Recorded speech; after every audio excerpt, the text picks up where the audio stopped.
Good afternoon, folks. Good afternoon to the members, and good afternoon to the delegation that's going to be presenting to us today. You're hereby summoned to attend the monthly meeting of the Business and Culture Committee to be held remotely on Tuesday, the 13th of October at 4 p.m. I'm going to ask the Director of Business and Culture, Stephen Gillespie, to go through members' attendance and apologies. Thank you. Thank you, Chair. We'll just do the roll call. Councillor Jason Barr. Here. Councillor Raymond Barr. Here. Councillor Michaela Boyle. And Shaw Stephen. Councillor Michael Cooper. Councillor Shauna Cusack. Councillor Mary Durkin. Councillor Rory Farrell. Here. Councillor Rachel Ferguson. Here. Alderman Darren Guy. Here. Councillor Patricia Logue. And Shaw. Councillor Anne McCluskey. Councillor Aileen Mellon. And Shaw. Alderman David Ramsey. And Alderman Graham Work. Here, Stephen. Thank you, members. Thanks, Stephen. I'm going to read the statement for remote meetings. I would like to remind everyone who is in remote attendance that this meeting will be broadcast live via the Council's YouTube channel and will be available for viewing by the public and media. The broadcast will also be made available for repeated viewing at a later date. The broadcast may be terminated or suspended in accordance with Council protocol. Members and approved speakers are reminded to only have their mics and cameras on while speaking at the meeting and to use the chat facility to highlight a request to speak. By participating in this meeting, you're consenting to being filmed and to the use and storage of those images for broadcasting or training purposes and for the purpose of keeping historical records and making those records available to the public. A copy of the Council privacy notice may be found on the Council website. Next item on the agenda is declaration of members' interests. So I'm not going to ask you to state them verbally. So if members have any declarations of interest, if they could just put them in the chat box, that'd be great. The first item on the agenda is the presentation. So we have representatives from the Department for the Economy, Invest NI, Ulster University and Northwest Regional College here in attendance today, and they're going to give us an update on skills. With us today we have Graham Wilkinson from DFE, Alan McKeown and Des Gartland here from Invest NI, Leo Murphy from Northwest Regional College and Malik O'Neill from Ulster University.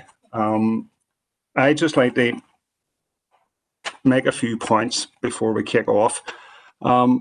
So this meeting or this presentation today arose from a Council motion back in February.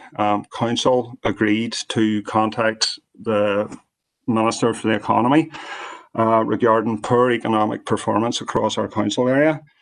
And we wanted a specific meeting about sub-regional targets for job creation, economic inactivity, wage levels and investor visits.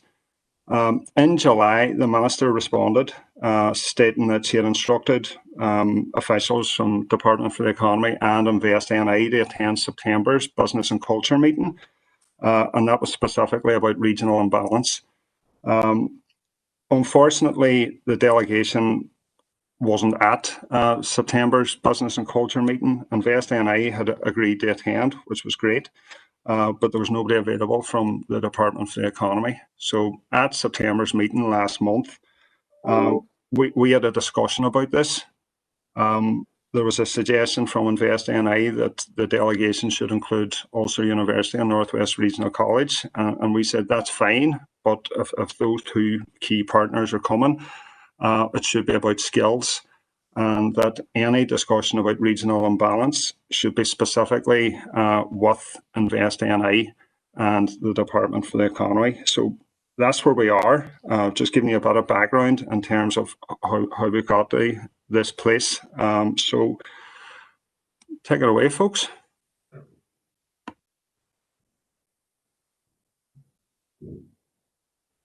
I think you're on mute, Alan.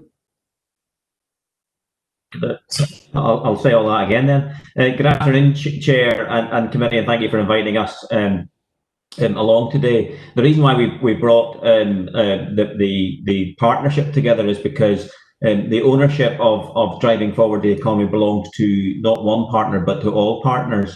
And in the spirit of community planning, by operating together, we are going to be setting out how we can deliver greater returns than by operating as individual organisations. And I think since the last time we were at committee in Strabane, there has been a tremendous amount of work done in partnership with Stephen and his team, particularly as we've looked at COVID and the response to that, and critically the growth deal, the city and growth deals that are now so integral to the future recovery of our economy. Then the amount of work that I think we have put in together, I think, has been second to none. Now, does someone load the presentation on?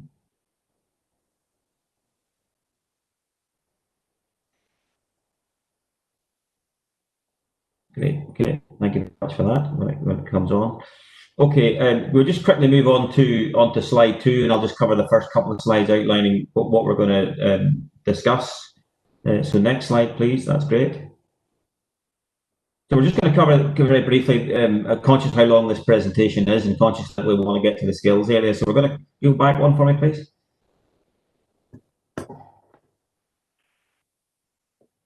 Thanks. We're just going to cover kind of where we are in terms of key actions and what we've been doing. And Des is going to cover our current performance, particularly focusing on what's happening in the Northwest. And then we're going to cover the kind of what we're doing next in terms of partnership with our work on regional action, priority areas and skills, and the timeline, and then take questions. So over to Des for the next few slides, who's going to cover the performance in the Northwest. Next slide, please. Thanks, Alan. I just wanted to give you an update. Obviously, Kevin, our Chief Executive, spent a lot of time on our performance in February. The details behind the next 2 slides have been provided to Council colleagues. But the last 5 years' performance, the key headline figures are there in front of you. We've offered £54 million of assistance towards 1,138 offers of support to 430 businesses in the Derry, City and Strabane Council area. I suppose a key headline for me in this whole area is that the vast majority of that assistance went to Indigenous businesses as opposed to inward investment businesses. Sometimes there's a perception that a lot of our funding goes to inward investment. It does, but the highest percentage does go to Indigenous businesses, and that is typical right across all of the 11 council areas. But again, that has been our activities in summary over the last 5 years, and you can see in terms of the leverage investment and the jobs that those growth projects are targeted to deliver. Next slide, please. This slide here just gives you a snapshot of our key accounts within the Derry, City and Strabane Council area. And by definition, our key accounts are those businesses that have got a turnover level of at least 250,000 at this stage, who are growing and are delivering at least 25% of their sales outside of Northern Ireland. And you can see there, the significance and importance of those 117 businesses to the council area. They employ over 8,000 people. Their sales last year was just under 1 billion, of which just under 700 million of that was in external sales. The right-hand side shows you the makeup of those businesses, and for the most part, 95% of those businesses are either micro, small, or medium-sized. And again, below that, in terms of the ownership of those businesses, 85% of those businesses are locally owned. Again, I'll touch on this a bit more later on in the presentation in terms of that 117 number, but it's also important to make members aware that we work with a lot more businesses than 117. There are quite a number of businesses who haven't met the 250,000 turnover level yet, and we've done a lot of work, substantial amount of work, particularly with council colleagues in that space. You know, while I referenced earlier that we've offered £54 million of assistance directly to businesses, we have, over the last 5 years, offered over £1.1 million of assistance directly to council colleagues through the Investment and Growth and Jobs Fund to try and encourage more businesses to pull through councils bringing some sort of development assistance there to pull through to mainstream Invest NI. And similarly, there are a lot of businesses in the council area whose turnover levels way exceed the £250,000 turnover, but they're still locally focused. And there's a piece of work that we need to do there, I believe, to try and get more and more of those businesses onto our radar. But I'll touch a wee bit on that later. Next slide, please. I just wanted to give you a quick snapshot of a broad makeup of those 117 businesses. They're right across multiple sectors, and they're right across the Derry City and Strabane Council area. Every one of those businesses on the screen there are working with us in some capacity or others, and as I say, it's right across multiple sectors. But again, I'll touch on that later on whenever we talk about an action plan for the area. At this stage, I'll hand you back to Alan, who will cover our activities within COVID response, COVID recovery, the activities we're currently working within with other customers with regard to EU exit, and indeed our work within City Deal. So I'll hand it back to you, Alan.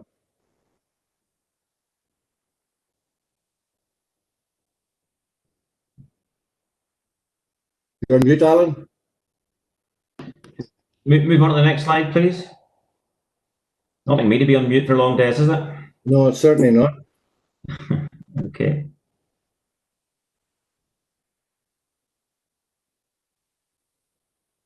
Okay, just I suppose appreciating the context of presenting today to your area, which is undergoing some very challenging times in terms of COVID. But in terms of the national response, Invest NI have been kind of bidding for resources and working with DFE colleagues to try and target our investment into key areas where we think we can make a difference in terms of the economic recovery. So we've been out there looking at the digital selling capability grant. A key element of our business recovery has been businesses stepping up online, and it's been something that has been kind of obviously kind of its time, as businesses recognise that diversifying online has been a manner in which they've been able to keep their businesses moving, and we have seen that across the spectrum of all businesses. We've also secured and put funds into the market in terms of the equity investment fund. One of the arms of Invest NI is to work with areas such as the co-fund to try and secure private sector investment, and we provide some resources in to that resource as match funding, often as seed funding, and it moves forward. And then critically, we've just launched the business and finance planning grant, which is there to help companies look at their strategic position and employ consultants and work with them to support their recovery and to their growth into new markets. And then one of the areas which has become the kind of the go-to site for all businesses and many agencies has been the NI Business Info. That's part of Invest NI. But that has seen kind of almost 1.5 million hits since the original lockdown, and it's been a key source of business, and it's updated several times a day to make sure that the COVID scripts that are coming out from the UK government and indeed any changes in Northern Ireland are kept regularly updated. Can I have the next slide, please?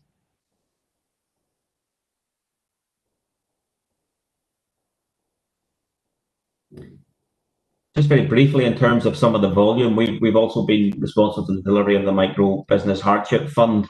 That is largely concluded. The level of about 4,300 grants probably represents around 3 times the annual number of grants that Invest would give out in normal business.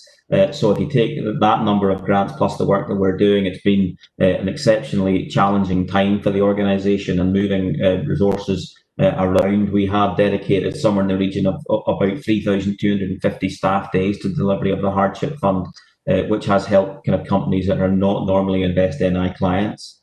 The digital capability selling grant has been oversubscribed. some publicity around that earlier on, kind of last week, but at close of play, it was oversubscribed, showing the appetite for market growth. We will be looking to try and secure additional resources to run that programme again.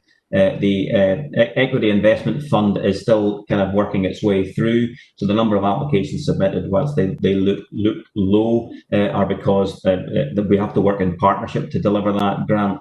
And usually anyone who is availing themselves of any support through Invest NI in this will also be availing themselves of support through other private sector investors. Next slide, please. So collectively, that's aside from the normal day-to-day business, which is still running, and there are very positive signs. We're also running these additional funds and grants. In terms of the kind of wide level of support that Invest NI offer, I think the last time we were up here, we presented that we said we operate both intensively and extensively. So in terms of there are a wide range of suite of support that we can provide, from the corporate finance to innovation, R&D, trade, skills and competitiveness, and we will focus more significantly on that later on in the presentation.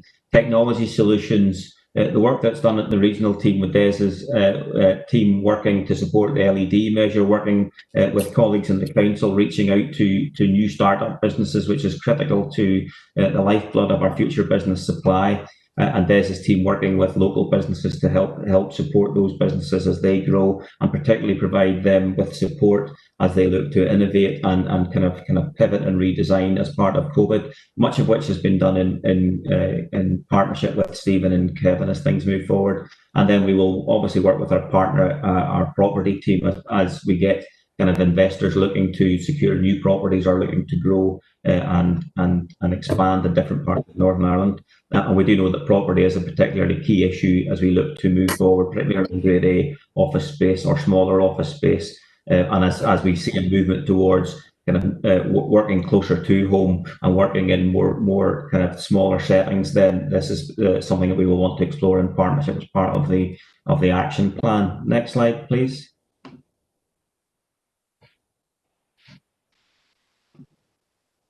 So one of the key issues for Northern Ireland moving forward will be the loss of ERDF money as a result of EU exit. Those funds are critical, particularly in the context of this meeting, for the local startup ecosystem. And whilst there has been conversation around the development of the Shared Prosperity Fund, it is less than clear as to where that is going and what the rules around that will be.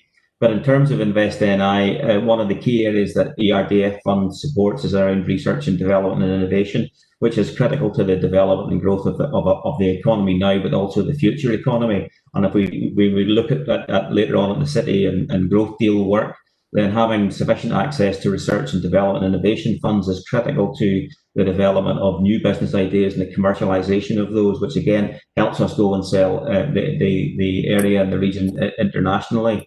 So it's really important that we're making a strong case with colleagues in the councils around receiving the right access to the level of funding required, and making sure that is delivered. And on top of that, one of the areas that we're looking to work harder on and secure greater funds on will be the UKRI resourcing, which offers significant amounts of money. I think it's 20-odd billion that they're looking to put into the market, and we need to make sure we secure our long-term funding share of that, and work very closely, particularly in this area with the city deal ideas to try and help kind of move those funding streams into Northern Ireland. One of the areas that we would really like, and I think everyone would like that, would be multi-year budgets. We're running on a year-to-year basis, and as council will know, it's the in-year budget of surrenders and bid backs is an issue which gives budget continuity some challenges. So we would like to see some longer-term financial planning in the system, which would give us greater certainty in terms of our investment into local areas. Next slide, please.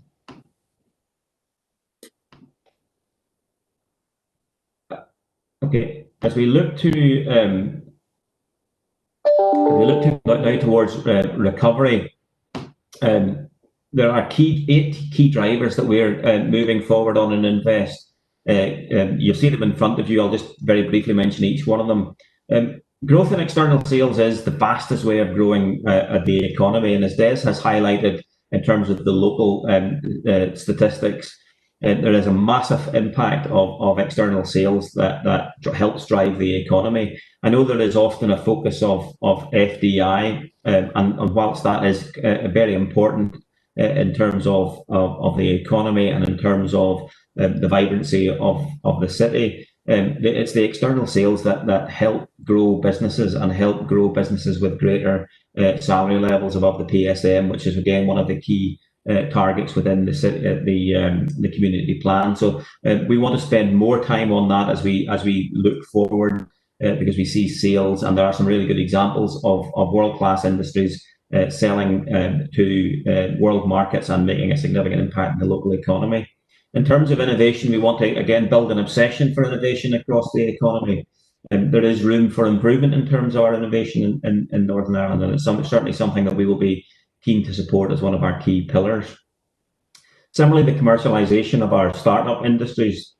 We do know that there is again room for improvement in terms of the number of startups that we see in Northern Ireland. The sustainability of startups is relatively good in comparison to other devolved administrations, but the moving those startups through into really high growth, high potential startups and high growth potential with products that are commercialised quickly is an area that we wish to do some work on, and that will again feature in our recovery plans. And critically, we're going to talk about skills later on. Just a couple of slides will feature on that. But obviously, having the right skills now and the right redesign of skills for whatever the economy looks like in the next few months will be key. We do expect the furlough scheme to result in some further changes to the economy, but what we want to do, working with the department and working with colleagues in the university and the college sector, is to make sure that we provide retraining opportunities in a manner that is sensitive to each area's needs and each individual's needs. In terms of attracting investment, one of the things that we do need to do is move away from the notion of a grant culture and start to share that load around investment, and equity funding plays a key role in terms of helping local businesses and startup businesses grow. It also helps not just in terms of their access to equity funds, but also their expertise to help them think about their product, their positioning, and their growth internationally. And so it's not just about equity investment; it's also about the skills and the additionality that brings. Critically, the green economy is something that is now kind of its time. We want to make sure that Northern Ireland plays its part around the zero carbon agenda. There's some strong statements, particularly around hydrogen. The North-South interconnector will be key to some of those issues, and we will be working kind of more closely in partnership with all councils to make sure that we are, and the DFE, to make sure we're seeing those opportunities and realising those opportunities. And in terms of Industry 4.0 and making and competing, it's critical that we are as efficient as we can be in terms of our business and investing in that. And again, driving competitiveness through efficiency is something that's key. And then levelling up is something we do have a strong belief in. We're working very closely with Stephen and the team around the regional action plan. We'll talk about that later on. But equally, we'll be working across all 11 councils with all of Invest NI. We held a meeting very recently between almost all Invest NI with Stephen and the team, and Leo and Malachi, to look at kind of the key priorities, and we will be working on some key actions coming out of that later on. They will feature in the plan. Next slide, please.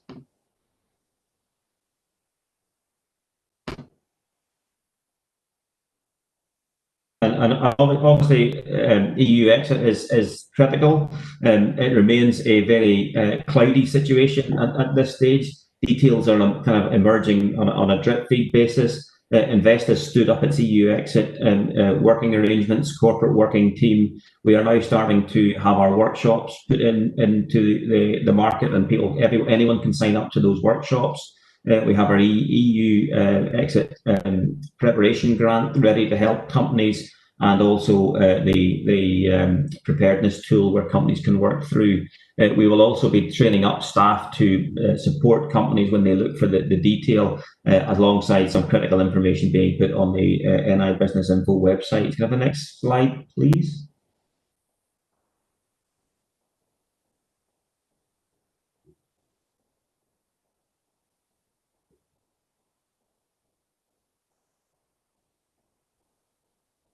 And obviously, I think for me, one of the biggest drivers in terms of the future economic opportunity of Northern Ireland are city and growth deals. You have a very strong and connected city and growth deal. We will be speaking to Stephen in the next few days to discuss how InvestNI can provide specific technical support alongside the day-to-day support that Des and his team are already providing. Equally, we'll be supporting the other city and growth deals. We will be bringing kind of our expertise in terms of sector work, in terms of specific technical skills, but also bringing a challenge to the area. Obviously, when we talked about things such as commercialisation and manufacturing 4.0 and competitiveness, we want to make sure that's writ large in everything that is done. But certainly, you do have a very strong connected city deal and a very strong partnership around that. So I think it's over to Des. Des? Yeah, next slide, please. Yeah, as Alan mentioned there, and we said at the outset, we're in the process of pulling together an action plan for the council area, and the actions here will be additional to our normal business and probably additional to the partners who've been involved in that action plan as well. The key important thing is it will be a partnership action plan. We're not starting from a start button stage here. There's a number of the actions that we're already working closely with Stephen and indeed with the university and the regional college on the call today. But we'll have that pulled together in the coming weeks. The key thing in all of this here is that all of the actions will be intrinsically linked to the strategic growth plan for the council area. That is very much the roadmap for the next 10 to 12 years for the council area. And obviously, those actions will be very much focused on helping to deliver the outcomes within that plan. As Alan mentioned there, the council city deal proposals are look really robust, and we will work very closely with council colleagues and others to ensure that the current projects are processed through the current appraisal system as quickly as possible, and that we can get to, I suppose, a shovel-ready situation as quickly as possible. But the headline figure of the potential for £250 million of infrastructure investment coming into the council area has the potential to be a real game changer for the whole economic prosperity of the area, and it'll have a domino effect in terms of some of the other areas within our actions. So again, as Alan said, there we'll be talking to Stephen and the team over the coming days with regard to that, and there's a number of key linkages there in terms of the research projects around CEDRA and CARL and Thrive, and obviously of relevance to colleagues from the university on the call today. And obviously we'll be looking to see how we can align those to, I suppose, the future pathways for employment in those very important sectors. Business growth, I touched on it at the outset, with 117 key accounts within the council area, and the stats show their relevance and importance in terms of the area. And we want to deliver a number of actions in this space to increase the number of businesses who are availing of our support. We are a demand-led organisation in many ways, and whenever businesses come to us and we intervene and we offer money, it's only then that the geographic location becomes of relevance. So we want to see an uplift in the amount of local businesses who can tap into the resources that we have to offer, because we want to see more and more of our local businesses becoming global businesses. And again, alongside that is the business startup levels, both in terms of local business startup, but also in terms of those startups with the potential to quickly get into export markets. And we've recognised that there are some gaps in provision there, particularly in terms of those businesses who have the potential to grow quickly. And we have a number of accelerator schemes, primarily coming out of Belfast, I have to say at this stage. And, we've already had the conversation with Stephen and Kevin, and indeed with colleagues at the University of Ulster, to see if we can strengthen that provision in the council area, and those conversations have started. Alongside that, you're probably aware of the welcome news of the £1.4 million private sector investment by the REC Group, and their plan to have an incubation hub at Edmonton. Fantastic news, and that really will help to add to the assets that we need in this very, very important space. Next slide. New investment, again, as Alan said, and I've said earlier myself, while foreign direct investment or indeed new investment to the council area is very, very important, we still, the vast majority of what we do offer does go to Indigenous businesses. That said, inward investment is still a very important part of the work that we do. And with 26 offices right across the globe, it's important that the key selling messages, and indeed if there are unique selling messages, but certainly the key selling messages that are within the Derry City and Strabane council area are within our wider proposition for the whole of Northern Ireland. And that can never be a static document. It'll always be a document that will need to be updated as we improve on, for example, the amount of skills provision that we can provide in the area. And probably as important as well is that as the City Deal projects start to get developed and built, that really will strengthen the regional assets for the council area, and it ultimately will give us more to sell right across the globe. So again, that's a piece of work that already has started with our colleagues. But alongside that, in terms of foreign direct investment, is local investment. And when I say new investment, we have good examples in the Derry City and Strabane council area of businesses who invested somewhere else, first of all in Northern Ireland, but then came to Derry maybe a second or a third time. And some of the examples are references the likes of Allstate, who invested somewhere first of all, the likes of Fujitsu, and more recently Fintru. And already a piece of work has started in this space, again, with all the people who are on this call today, all partners, to see if we can put a finite, very clearly defined and attractive proposition to try and encourage more businesses who are currently in Northern Ireland to maybe think of Derry City and Strabane as an area for a second, a third, or maybe a fourth investment. So that piece of work is ongoing as well. So again, alongside that is the whole skills piece. And again, Chair, as you said at the outset, probably the main agenda item for today's conversation. And, as Alan said, it's so crucial, skills for current requirements and skills for future needs. And obviously the alignment of skills to the projects that are within the City Deal proposals. And obviously I'll shortly hand you across to Graham and Malachy and Leo just to cover, I suppose, the wider skills piece. Before I do that, I just want to give you a quick update in terms of the areas of skills that we focus on within Invest and I. So if you could move on to the next slide, please. Again, we have 4 products that we work through in terms of skills provision.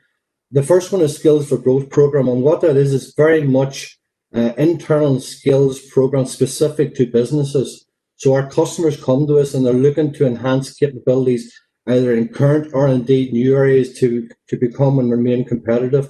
And we will work directly with those customers to bring a bespoke package of support to specific skills requirements that they're looking to bring into their business. Alongside that, as I referenced earlier, 95% of our businesses are micro, small, or medium. A lot of our focus is very much in terms of enhancing the skills capabilities of the leaders of those businesses. Collaborative networks, again, very much focus on trying to bring smaller businesses together to benefit from economies of scale by working together as a larger number rather than working in singularity. And again, I have some examples in terms of our work in that space. And more generally, operational excellence, we have a team of specialist advisors who work in this space who offer advice on a daily basis to all businesses across the council area. And again, typically that support is free. Next slide, please.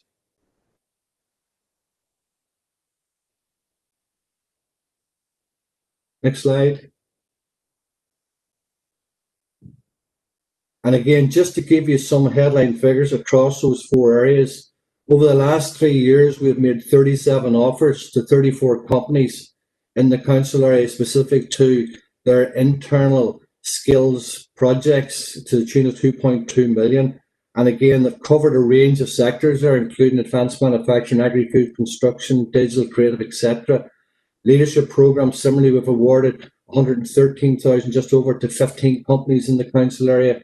Collaborative growth program, we're working, and this has been led very much by Newprint in the council area, manufacturing skills collaborative network, and again, the council are heavily involved in the work in that space as well. And then more generally, the OPACS team, while we participated obviously in the Enterprise Week recently, you can see below there, there's in excess of 20 companies who have availed of their free advice over the period as well. So I'll hand you across to Graham now, and Malachy and Leo, who will cover the wider skills piece. Thank you.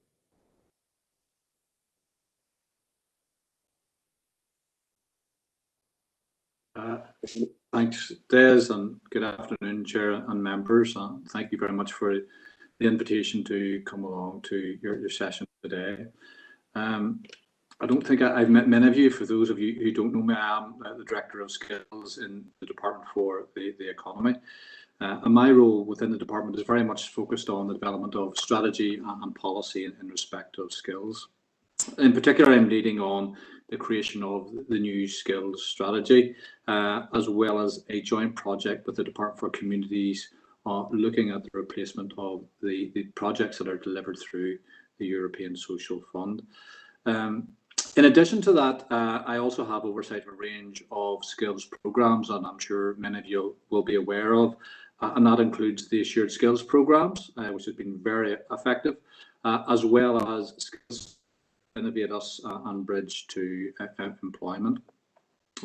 I suppose critical to the success of all of these programmes is the very close working relationship that we have with our delivery partners, and it's great to have Leo and Malachy here today to provide members with a bit of a snapshot as to how these programmes translate onto the ground. But certainly from a departmental perspective, we've had an excellent working relationship with the Council in relation to skills, and some of you may have met my colleague Michael Gould, who recently retired, who has had a very close working relationship with the Education and Skills Advisory Group. And certainly from my perspective, that is a solid foundation for us to build upon, and something that we want to continue in the future. But I believe that our engagement on skills is more important now than ever, particularly given the impact that COVID is having on our economy. And I believe that there's a need for us to explore the opportunities that upskilling provides the workforce, so we can build a resilient and competitive economy for the future. And certainly, as Des and Alan have just touched upon, I am very aware that the Council has done lots of really good work in this area. And certainly the investment in the various City Deal projects does provide an important vehicle to address some of the challenges that we collectively face. Certainly, from my reading of the outcomes envisaged in the Inclusive Futures Fund, resonate very strongly with the OECD report that has recently been published, as well as our own work on the new skills strategy. So I think that is a really good piece of work that will deliver very positive outcomes. So that is good to see. We've also been working very closely across government in our response to COVID, and particularly with the Department for Communities, Invest and I colleagues, and through the various colleges and universities. As you might appreciate, the last number of months have been really challenging for us all. However, I've been very encouraged by the approach that we have developed around joint working. And just by way of example, 5,000 online free places to assist those individuals who have been impacted through the furlough scheme or who have potentially lost their job, to assist them in getting an accredited qualification and getting a new job. And that represents an investment of £5 million, and that will be delivered between now and the end of March. And both Leo and Malachy will talk about that in just a moment. You'll also be aware of our support to the apprenticeship programme. Again, that represents an investment of £20 million. So it gives you an indication of our continued investment in this really important programme to assist young people to get the qualifications and the experience that they will need in the future. So that was just some very brief introductory comments that I wanted to make, Chair, just in terms of context of where we are. But what I was keen to do was to give Leo and Malachy an opportunity to put some flesh on the bones and to give you a flavour of how that translates on the. I do think I just take forward your initial comments about the need to focus on skills, and certainly from my perspective, I would be very happy to come back to a future meeting to engage more fully, particularly whenever we're looking at the development of our skills strategy, because I do believe it's really important to get a local perspective, making sure that we're doing the right thing for the future. So I leave that with you, but I will invite Leo and Malachy to their presentation. Okay, can I have the next slide up, please? Okay, thank you very much, Chair. Thank you for providing us with the opportunity to come here. I'm also joined on the line by Sinead Hawkins, who is our Business Skills Manager, and I think it's very important because Sinead does a lot of the heavy lifting on the ground across this city and region in terms of skills, and it's important that she's recognised for her work and probably well able to answer some of the micro questions that members might have about the delivery of the programmes. What we have focused on here is not the core work. You all know the North West Regional College, it's off this city and region for quite a long period of time, and it's committed towards skills development in this city. So what I'm focusing on is not so much focusing on areas like apprenticeships and our further education and work in higher education. I'm focusing on our business skills interventions, and I'm particularly focusing on those post-COVID, how we've attempted to respond to make sure that we're in a position to support skills within that. So you're well aware that we have developed our 6 years ago, when I came into post, we decided to develop a very strong business support team to help all businesses across the city and region to help develop. It was very much a focus I believe we had to be outward looking and to help grow the companies we have and the skills. We're very committed to providing pathways and employments for young people and adults to keep them in this city and region, and we're absolutely at the core of what we do. So we built up our business support unit accordingly, including an infrastructure investment in the estates to make sure we had the right training facilities to provide the necessary support to companies, and particularly any companies looking to invest in the region had a confidence that the North West Regional College had the skills in place, working along with the university to deliver programmes like Assured Skills. So we would once and for all make it very clear that we were well up for that part of the game. So let's focus first on the sort of skills interventions that we've been doing during the lockdown, and first to pay a tribute to the staff and the students in the college that we're back up and moving forward again, and that has its particular challenges, as you know, every day, but I think it's important to recognise the work that's being done. So since lockdown focus, and we've supported about 116 businesses across the city and region and over 206 employees since lockdown with online support. So that's interventions that Graham's talked around through the skills piece. We also tendered with government to bid for about 500,000 to draw into this city and region. And this city and region for us also covers Limavady as well, which is part of our footprint, Limavady district within Causeway Coast and Glens, as well as Derry and Strabane. So we've drawn down about £500,000 worth of funding to support individuals post-COVID across this city and region in providing them with skills we hope that will help people begin to move into employment and better employment. So areas in digital, life and health sciences, advanced manufacturing, green technologies, health and digital. We've also worked as well with the council previously. Outside the Assured Skills programme, we worked on a number of what we would call developmental academies along with Tina Gillespie, who helped work with us to fund areas where we saw the potential skills intervention, but it wouldn't fit purely within the Assured Skills. So we built on that round software tester academies, and through that particular programme have drawn down 2 programmes to support a software testers academy programme in Derry and 1 in Strabane. So that was an important piece, and that again will help to provide opportunities particularly to some of our graduates and others who are looking to move into that particular sector.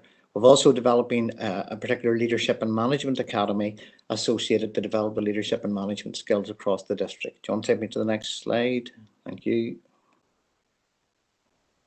So basically, as you know, for us, it's very keen, and you see the work in the college. We're absolutely committed to supporting companies. We've been at the centre of recent foreign direct investments that have come in under the FDI banner in terms of Alchemy and Fintry. Absolutely committed we were one of the first people to help meet those companies, to show them around, to give them comfort that we had the skills base in the city to be able to support them. So basically, we're committed. As you see, yesterday, I think it was put up on social media, we had 20 people from the city and region who now are straight into employment with Fintry. Yes, do we need to increase the pipeline of companies? Absolutely, but I have every confidence that we have the skills base in the city and region, and we have the capacity within our institution and within the university next door to support that particular development. So ongoing work around assured skills is absolutely crucial, and I think we're well tooled up to be able to service companies that require that type of support. The Assured Skills Academy programme is very interesting. It does give a company a bit of look around the potential employment for employees, and does normally indicate a high turnover rate from that into employment, Chair. So I've deliberately focused, as I say, on a number of interventions that are very much focused on this particular skills. Outside the COVID piece, we would be delivering programs through Skills Focus. We also have a very strong innovation team that work in the college. You would have seen last week in the Derry Journal a feature on a KTP programme that we run with ANE Global, which won an Innovate UK award. So we're committed both the skills side and the innovation side, sometimes what we call small R and big D, supporting the development of small companies within this particular region and working along with the partners, Chair. So conscious of time, and obviously we'll take questions. So pass you on to Malachy. Thank you, Leo. Thank you, Chair, for the invitation, and thanks to the committee for the opportunity to participate this afternoon. Just if we could go to the next slide, and very much building on the partnership approach that Leo has started to articulate there in terms of what we're doing in financial services and insurance software. I think if we move on to the next slide, then we'll start to look at some of the examples that we've developed through our partnerships with Fintru and Alchemy in particular, in nurturing the kind of skill base and our workforce that's required to both attract and also retain these companies, particularly in that fintech space in the city and in the wider region. I would also make the point that in business leaders like Dara McCarthy and John Harkin, we now have experienced business leaders who have a story to tell that relates to bringing a new business into the city, working with the college, working with the university, and working with other partners to ensure that the skills base is enhanced, and that opportunities are created for new forms of employment, for school leavers, for graduates, and for those who had been on prior to that, been on different career paths.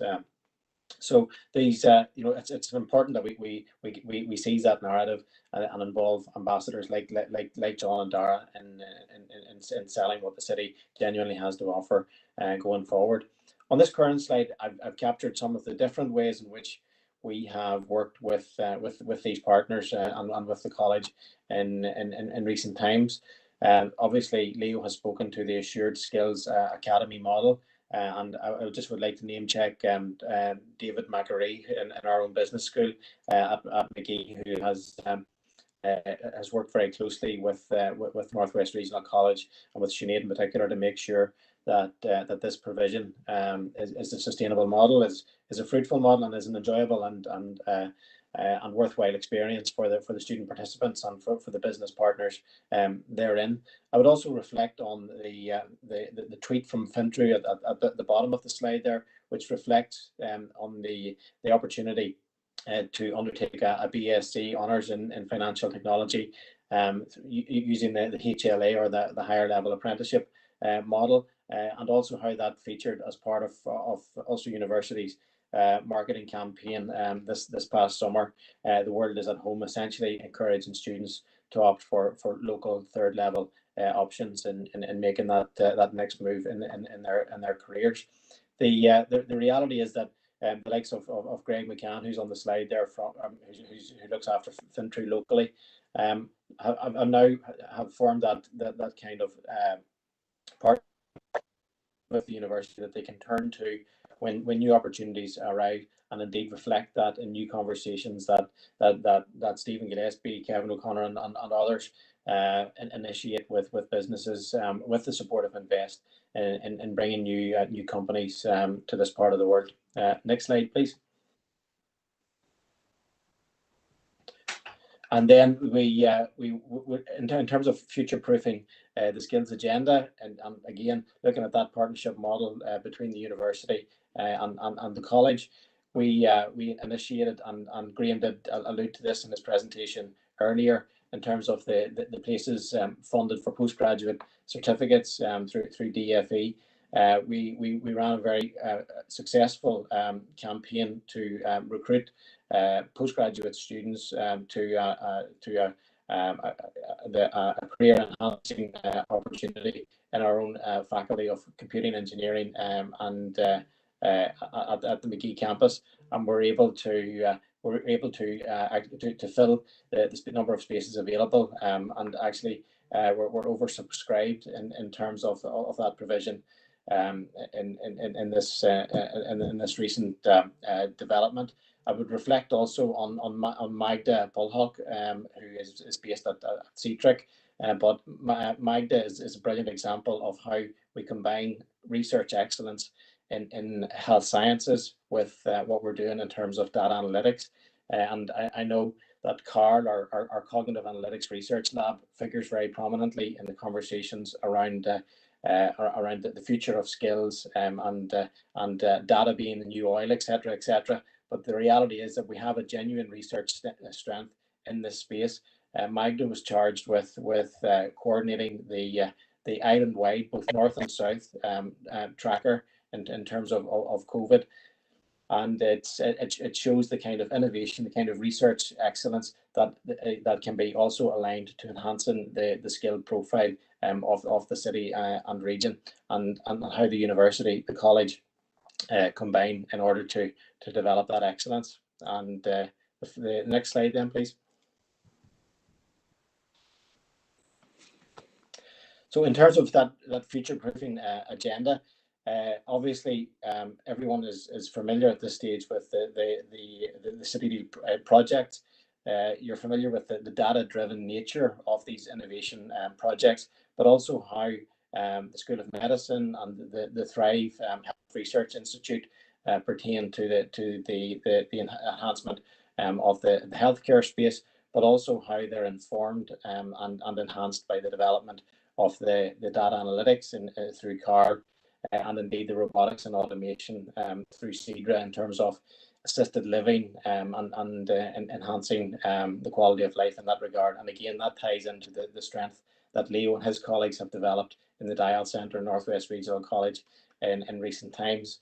The point I would make is that we're primed to support the 8 drivers that were outlined already by our colleagues in Invest in the earlier part of the presentation, but also the challenge that this partnership will step up to in terms of ensuring that the skills, the innovation, and the opportunities around commercialization and spin-outs from these research centres are maximised to the full going forward.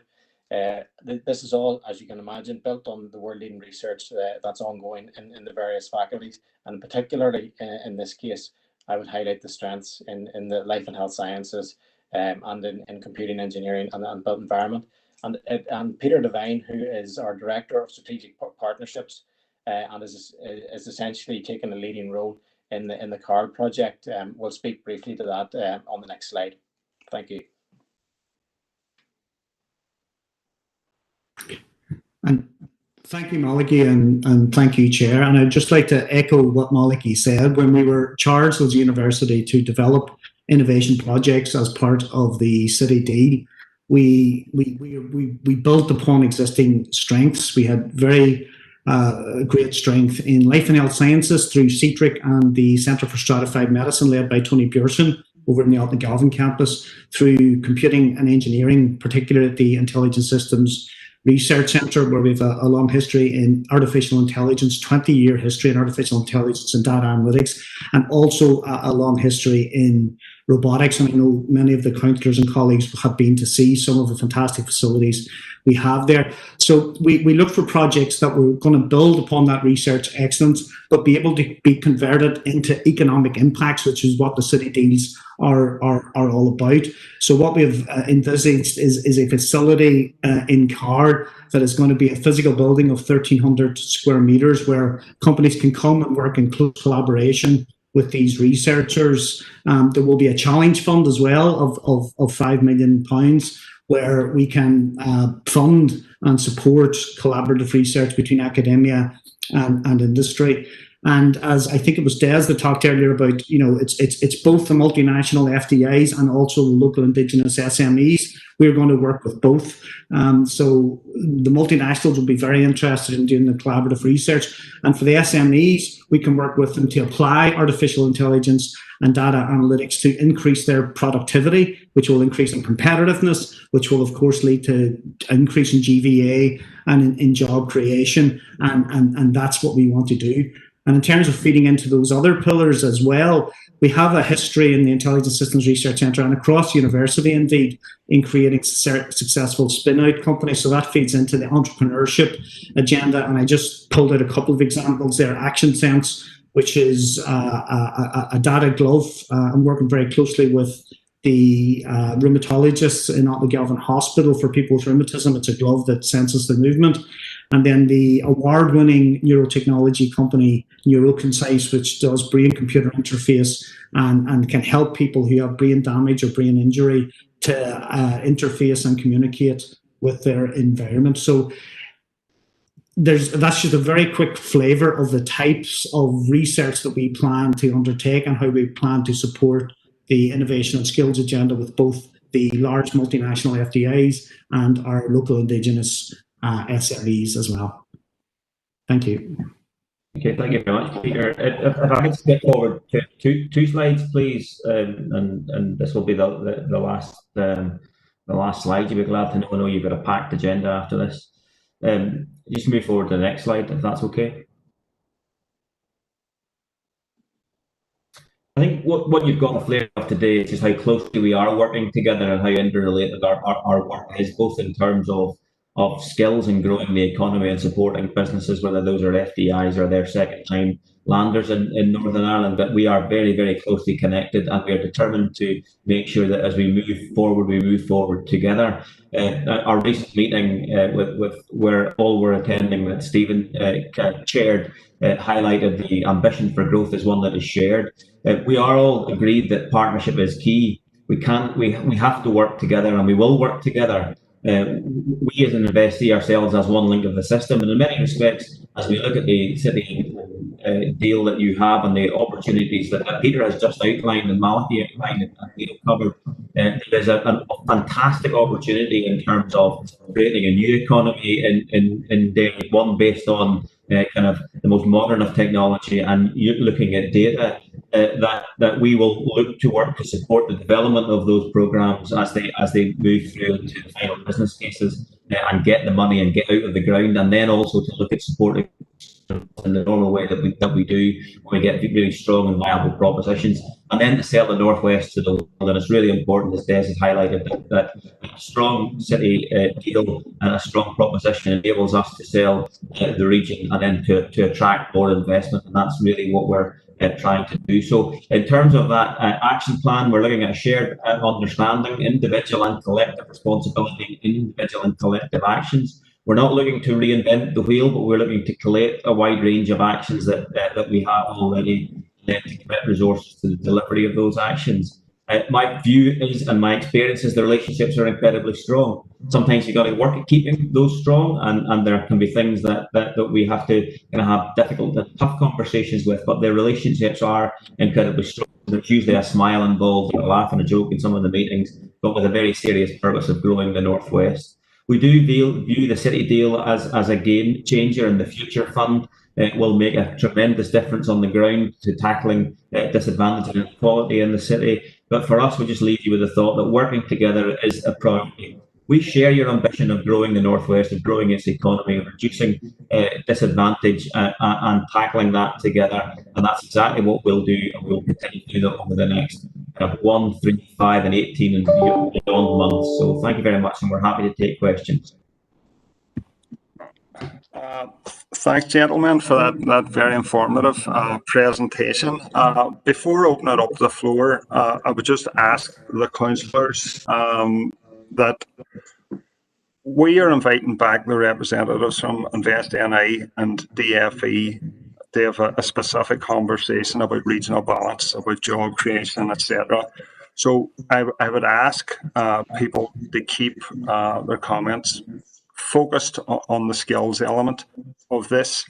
I've got, before opening it up to the floor, I've got Councillor Cooper and Councillor Durgan have indicated they want to speak, but I've got one specific question about this, and Malachy, it's to you. You'll be glad to hear. So a lot has been said about the study deal research and innovation projects, but the elephant in the room is wider Magee expansion. Obviously, the target is 10,000 students. If we have 10,000 students, we'll have a bigger graduate pool, we'll have an enhanced skills base, and basically we'll be more attractive to investors. One plan stated 10 years ago that we would expand to 10,000 by 2020. It's now 2020 and we haven't expanded. In the last 10 years, we've had, I think, 200 extra students. And at that rate of expansion, it'll take 300 years to reach 10,000. New Decade, New Approach in January said that the executive would bring forward proposals for expansion to 10,000. So my question to Malachy is, the executive are bringing forward proposals. Where are Ulster University's proposals in terms of Magee expansion? What courses do you expect, these extra 6,000 students, what courses do you expect them to be doing? What numbers? What buildings do you need? Where are they going to go? We haven't seen anything in black and white from Ulster University about how you're going to get from 4,000 students to 10,000 students in Magee. So this is about skills. This is about making our city and region more attractive to investors. And I think the key way to do that is to deliver on Magee expansion.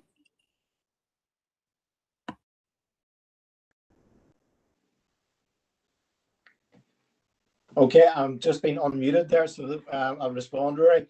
Rory, look, in terms of Magee expansion versus skills, it's more a case of Magee expansion and skills, and I think today's partnership presentation, shows the kind of activity that we've developed in our business school in particular, working hand in glove with the college and with Invest in developing what has essentially been a new sector in recent times, and I think that's reflected across each of the 4 faculty areas that we have at Magee. In terms of recent expansion figures, you'll be aware that we now have additional places in nursing. Those numbers will continue to grow over the next 2 to 3 years. We have a new provision in paramedic training. Those numbers will continue to grow over the next 2 to 3 years. We have obviously the new School of Medicine, which will grow to 400 or 500 students over the next period, with the initial intake in 2021. And you're aware, obviously, that there's a consultation around the final location of health science, of our health science provision.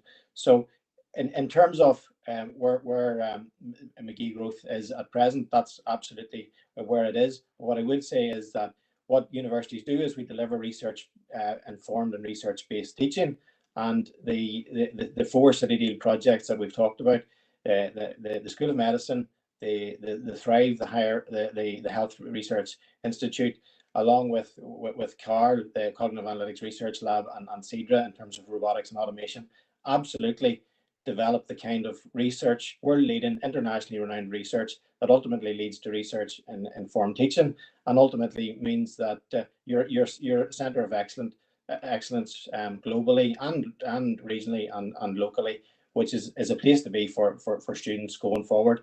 And I think that will be a very attractive offering over the next very short period.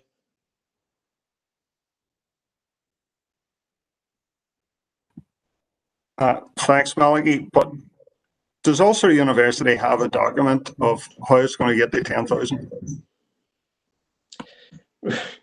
Rory, the reality is we currently work within the funding model that we have, and each of our documents works within the funding model that we exist therein. So I'm I'm here to talk about our partnership with Invest NI and how we've continued to support and will continue to support the collaboration with Leo, Des, Alan, and others in making sure that the city is well equipped to bring inward investment and the population is upskilled in every way possible and using every resource that's available to us. I've outlined already the key areas of growth over the next couple of years. As you know, the Vice Chancellor, newly appointed Vice Chancellor of the University, is working with the AFE around funding models, etc. So that's where we are at present. The Mazen cap, etc. You're all too familiar to hearing of, but in terms of the trajectory, it's based around research-led teaching, and I think through what you've heard today from myself and colleagues shows you that we are future-facing, strongly research-led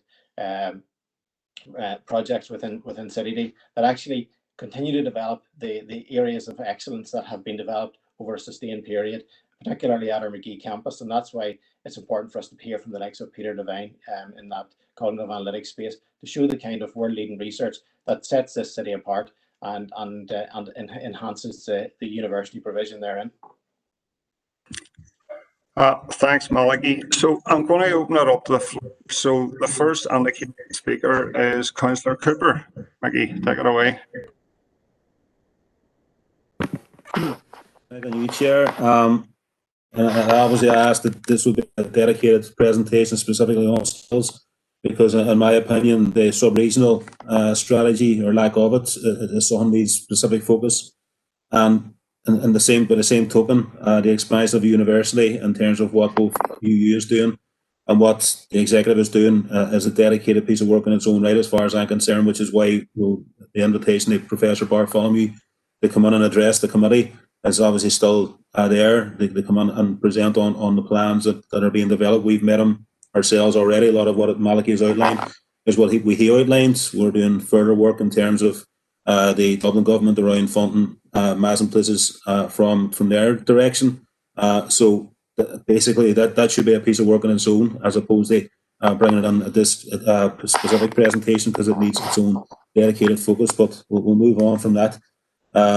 And I take it that the fact here that we have both jobs and skills being referred in terms of invest. And again, I've met Alan and Des and others, along with Martina Anderson in particular, whose brief would be on the local economy and sub-regional or regional inequalities around a lot of the issues we have with the lack of a sub-regional approach. I see some reference on there in the presentation around the priority area 5 about a clearly defined sort of need for the Northwest. That's fine, but we need to be more specific on that. And again, we'll come to that in our follow-up meetings we'll have with yourselves, and obviously you'll be coming back on 2% on the sub-regional need in this committee separately. So I'll not labour on that point, because I do want to focus on skills specifically. And I know that Invest NI in many ways, their main area of skills development will be with existing companies and the needs that they have, as opposed to skills for long-term unemployed and wider skills issues. So I take that as, it's not an excuse for Invest NI, but I take it that there's, I accept that there's other areas there which are more under the remit of the college, the university, but also obviously Graham from the DFE skills perspective, and that's what I want to sort of focus on. And in terms of trying to break this down, because it has been such a long presentation for obvious reasons, I want to try and address each person who's spoken to with just a few specific points in terms of what Graham had referenced around the new skills strategy being developed, which is key, and also to work with the FC, especially around the EDRF, obviously leaving the stage now in terms of Brexit and how we're going to replace that. All of that is absolutely key.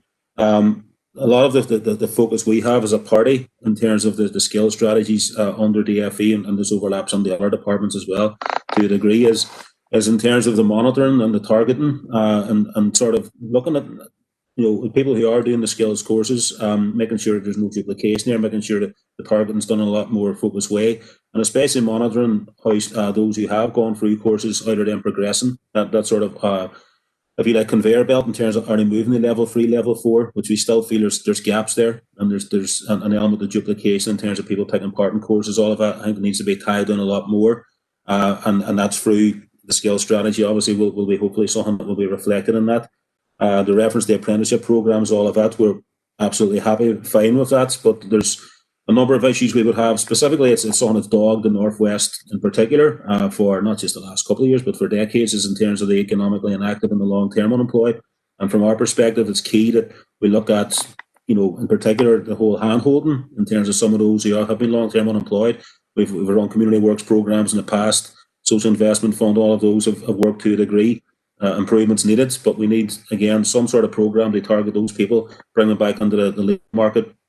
And again, the bi-social approach, we have a motion that was passed by council a number of weeks ago, with the follow-up being now that the council will engage with the bi-social units within the executive to try and make sure that long-term unemployed are offered opportunities for every contract that's awarded by council. But that should replicate across the regional college, should replicate with Ulster University, with all government departments and private sector employers as well, that they're making sure they're employing a certain number of long-term unemployed for every project that they would tender, both in terms of services bought in and contracts for developing projects. So all of that has to be factored into the new skills strategy as far as we're concerned, and we will be seeking a meeting with yourself, Graham. They have more discussions on that. In terms of the regional college, I mean, I was a governor for a number of years. I know the work that's done there, it has been done. It's absolutely first class, and the expansion, physical as well as in terms of course provision, is clear for everybody to see. Even the recent Springtown campus refurbishment, that people can see the first class facilities that have now been developed there. So I have no issue with what the regional college is doing and has been doing for a number of years in terms of the work it's doing in its own right, and the collaboration with Ulster University has been key as well, and the work of Sinead and others who are on this call in terms of the whole development of partnerships is key. But again, and I've had conversations with Leo in the past around this, around the community training provision and how we get that. We bridge that gap a lot more in terms of getting people involved in the community training, coming back on the training for the first time maybe in years, or have left school at 16. And again, the regional college, we can say it, and there's a competition with the schools and colleges, the secondary level schools and colleges, in terms of the people who we want to upskill to A level and all of that. But those who have left school at 16 with little or no qualifications, if we can get them back on the community training as a first step, and then get them to the regional college, and then get them to the Ulster University, I think developing that further, there's been some work on that, but developing that further is absolutely key. That sort of conveyor belt approach that I've referred to in the past. And I think, again, we'll be seeking meetings as a party with yourself, Leo, and because we have our own proposals around a lot of that, and we want to flesh those out. And the Ulster University, I mean, the city needs been referred to regularly there, because again, the wider expansion issue is more than just city deal. There's course provision in a wider sense about what courses we're offering. We're starting to move that ship around. I think that's clear, but there's a lot more work to be done in terms of courses that are going to be economically attractive to people, in terms of actually creating jobs and keeping them here as well, which is the other part of the issue, that they're not qualifying here and then leaving to work elsewhere. But the city deal in particular, I mean, it is a game changer. What we want to see, and we've told Professor Bartholomew this very, very clearly, the funding that's available for Thrive and Carl and all of those projects will obviously raise student numbers. What we want is also the physical expansion to become much more visible in terms of that riverfront proposal. There was already presentations made by Ulster to this committee in the past, actually, in terms of the plans for riverfront expansion in partnership with council, and the whole idea of council moving its premises, and that's all been flagged up even this week in the press again. From our perspective, that's a job creation opportunity in itself, the physical expansion in terms of the buildings that need to be constructed, and also the move of the council into the city centre. So all of that is interlinked. So we need to be a lot more strident as far as, or the university needs to be a lot more strident, a lot more sort of publicly ambitious about how it's going to do that physical expansion, because the funds are now there, and that's a key difference between now and a few years ago when we were talking in a vacuum, when money wasn't available. And in terms of the city deal, the other wider point around this is the Future Fund, because in terms of Future Fund, it's focused on skills, but it doesn't provide revenue funding. It is, again, much more capital based, and we need all of the departments and the Ulster and Regional College, everybody, they reprofile existing funding streams that they have in terms of targeting specific skills programs that haven't been addressed properly up until now. I think that's an absolute key we need out of a Future Fund. as time goes on. And to sort of sum up, I mean, we've talked about partnership here. I think we can see that there is more linkages being made. I proposed recently at the committee that a job creation and skills unit will be established within council. They formalise all of this. They make sure that we've got seamless cooperation being seen again by councillors, because this will obviously all come in back into committee if it's being done under council's auspices. And again, we're expecting reports to come back on that very, very near future. They formalise a lot of the work that's already being done, but also allow us to draw down other funding where opportunities emerge. If council can do it in partnership with other organisations who are on this call, all the better. But again, they widen that conversation with the community training providers in particular. They make sure that they're in that conversation on a more formal basis. So we're not missing any tricks. We're filling every gap that's there in terms of people from long-term unemployed through to those who want to upskill, right through to those who want to get to level 4 and degree and onwards from that. So no specific questions there as such. There'll be another request coming from what's arisen here today. A lot of this stuff, because of our own conversations, we're aware of what's going on, but they sort of crystallise it, the job creation skills unit, and encourage everybody here, when that's formalised, they get involved in that. And wish everybody well. But again, this is the start of a long slog as far as we're concerned, especially with COVID. I know as a business owner, the impact of it, in terms of the huge drop in clients that I've had, and that's replicated across the board in numerous sectors. So we've a big bit of building work to do, but happy that there's partnerships being established, and wish well to everybody going forward. Thank you. Thanks, Councillor Cooper. Next on the list is Councillor Durgan. Thank you, Chair. I'm going to keep this brief, and I'm mindful of your comments and that we're focusing here on the skills, and there will be other days and opportunities for conversations about regional balance and university numbers and all that.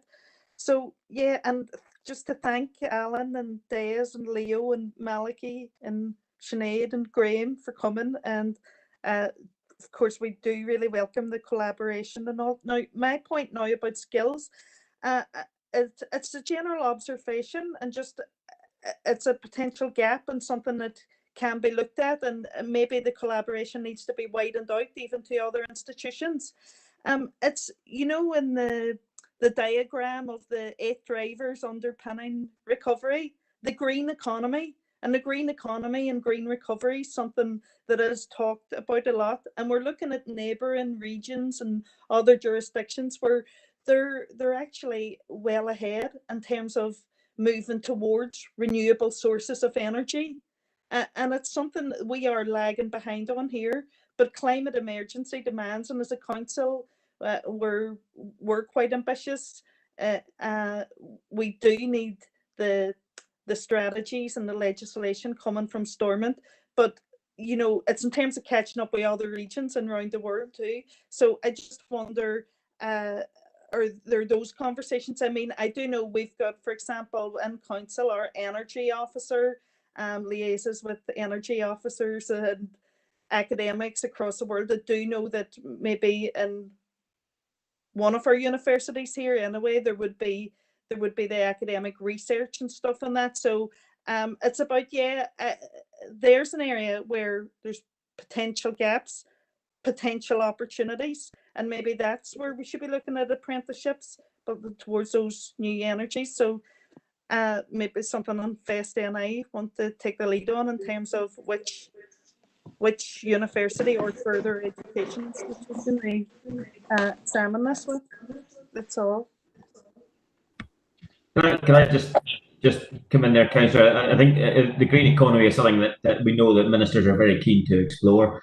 Hydrogen is certainly up there, and wind energy. Wind energy actually plays a significant part in energy creation in Northern Ireland, and would expect that to continue to be the case. But it is certainly something I think that councils across Northern Ireland should have a conversation around.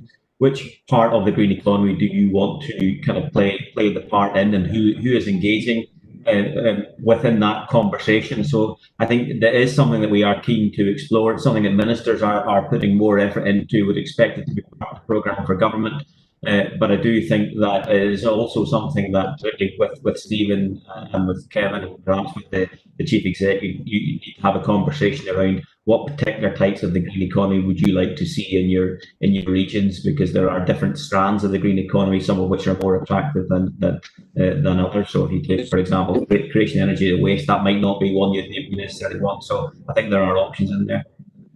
Through the chair, and probably there's a protocol about raising your finger, Rory, in terms that we've started the past number of years to build sustainability through the curriculum. So, for example, if you went to train at our new £7 million apprenticeship centre down at Springtown and welcome anybody in normal times to come and visit, social distancing, etc., you would find, for example, a large number of the young people there working on electric motor vehicles.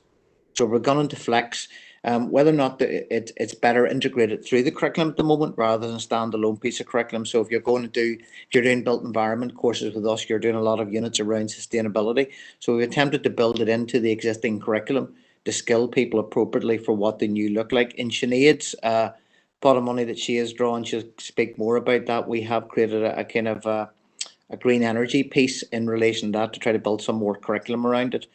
We've also worked, again, we have SSE in terms of wind energy, provide quite a number of bursaries for students in the college and also in the university too. So again, we do see that energy source as a piece. I suppose it's also two things. It's a separate pathway for employment, but it's also something now that's a skill set that we find all young people require and adults coming through to understand the sustainability. I give the example of the electric motor car. There's no sense in turning out a mechanic these days without a knowledge of how to work an electric motor vehicle. So I don't know if that answers your piece, Rory. Chair. Yeah, Malik, did you want to say something? Yeah, thanks, man. I can just that as well.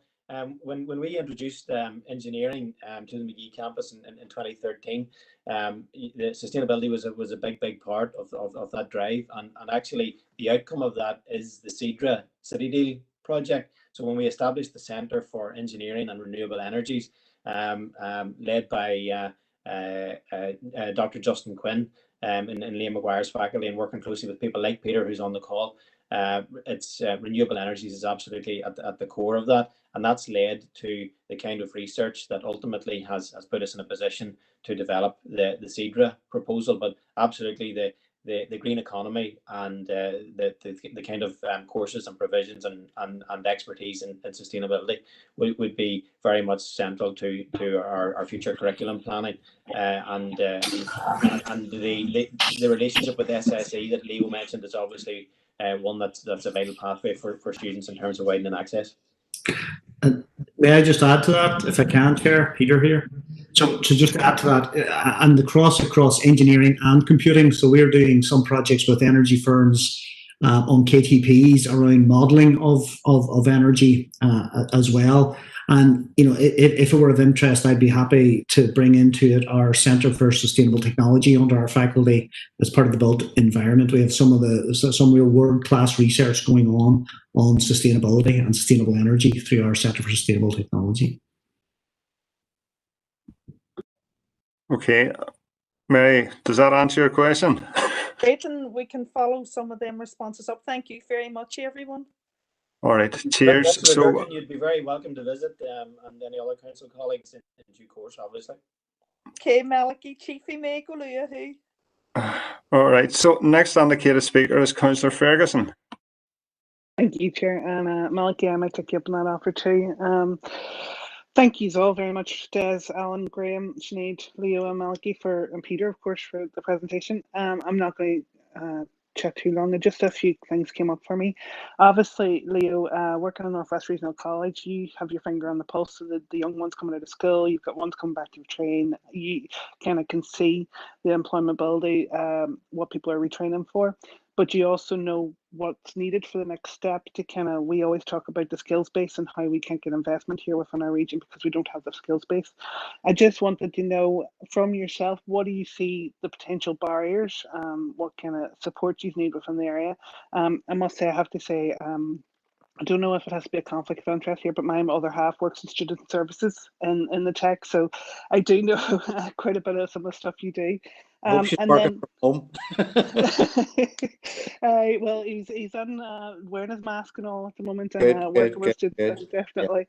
And he was down at Springtown there recently and told me how it was a great new place and he loved it. So I must say I can't wait to get down and see it myself.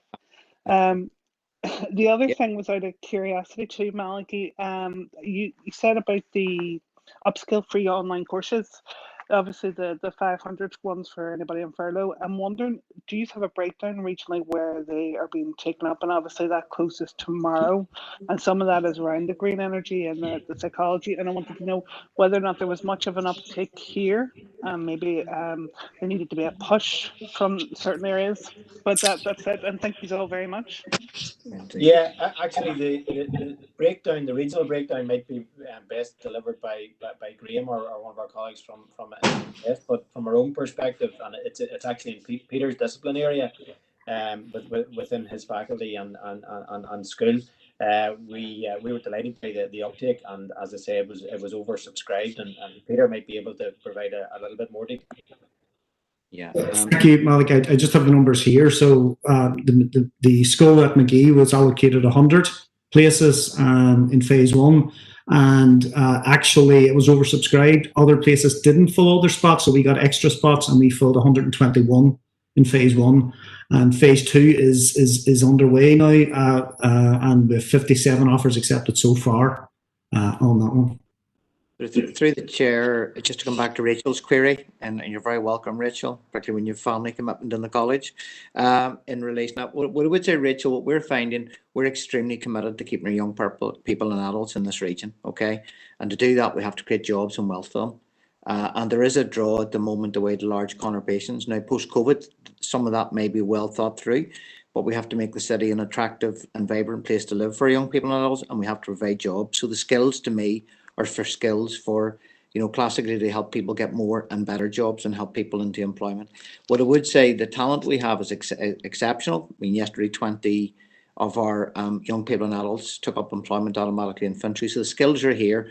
There is a piece to keep them within that and to help them that they see a vision and a road of direction around employment and good jobs and better jobs. So that's what we tend to do. We tend to use about skills to move into employment. Where they see the opportunities, they're training, I suppose, in what they see, some of the new areas around social media, around IT, around traditionally, we're Northern Ireland's Centre of Excellence around health and social care. So we have a big amount of provision in that, and that dovetails nicely into the work we're doing in our new Dial Centre for Assisted Living, and it dovetails nicely into the work with the university about a kind of med-ed focus within the city.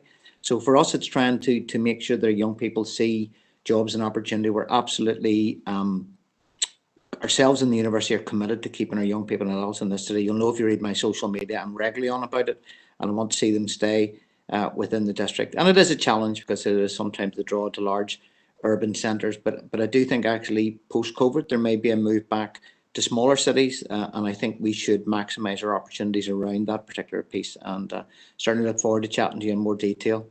And I'm glad you've now got a secret shopper in student service, so I need to watch myself. Okay, thanks for that, Leo. So we have two more indicated speakers. Councillor Boyle. Thank you, Chair. I'll be brief. And thanks to everybody, to Alan, Des, Malky, Leo, Peter, and Sinead for the presentation this afternoon. Very, very detailed presentation, I must add. I suppose I just want to put on record as an elected representative, as obviously it's our job and role to hold public bodies to account, and we're often critical of them. But I think whenever we get the opportunity to praise them, I think it's only right to do that.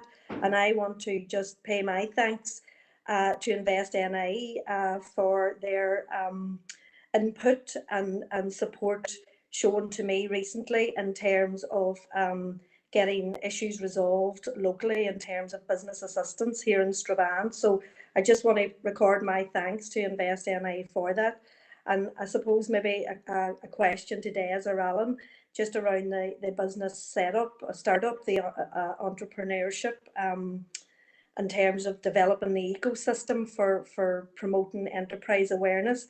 and a fantastic opportunity for small to medium or any large business to get involved in. But I suppose my question or concern would be post-COVID, post-Brexit, what the challenges that would represent in terms of someone looking to set up businesses or a business, particularly in these regions. You know, and it's a very good business startup entrepreneurship that you have developed. So I suppose the challenges and what I'm asking is, what further support could be added to those individuals or companies that are thinking of it at the minute, but possibly thinking it's probably not the right place or the right time to be doing this because of Brexit and obviously COVID now. So it's just to hear a wee bit more on that. Thank you, everyone. I think Des and I'll take this one together. I think there's always a good time to start a business, which would be now, and we are seeing a number of people kind of moving out of cities and starting up new businesses. We're seeing kind of technology businesses set up in areas that previously we wouldn't have seen them. So now I think is a really good time to come and have the conversation, both in terms of with Stephen and Kevin and the team, you get that initial support, but to be an investor in our client, really, it isn't just around the growth, but it's the potential to grow. So there is a wide range of support that we can bring to the table. And I'll just stop now and let Des tell you just a bit more of the detail of that.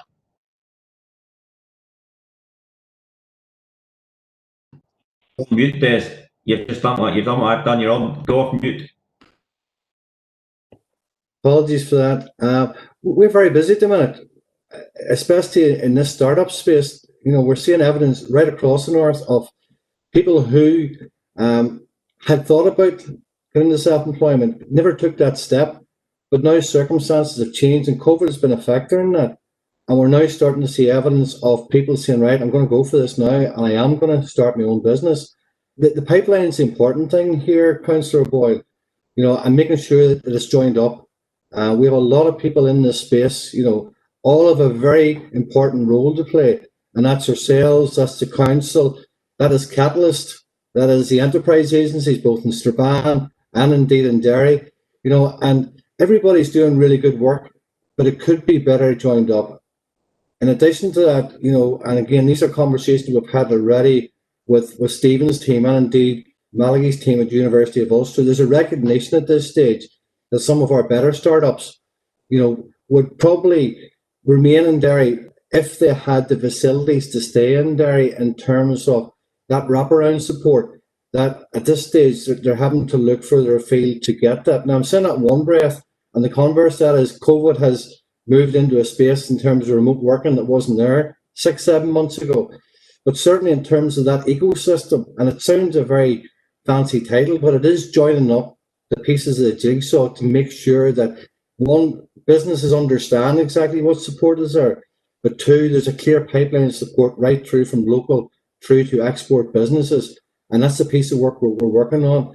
In terms of support, the package runs through from that business advice at an early stage, support towards the business plans, and that's typically been delivered through Strabane Enterprise Agency and Enterprise Northwest. And again, that's through the business startup program, which the council is leading on. And then as they move on through to hopefully invest in Eyes Radar, then there's support across the board in terms of employment support, research, development, skills, etc., etc., etc. So I hope that answers your question, Councillor Boyle. There is a lot going on in there in that space at the minute. No, thank you, Des, and thank you, Ellen. And it is a fantastic marketing a joined up one that you are promoting. So thank you and good luck.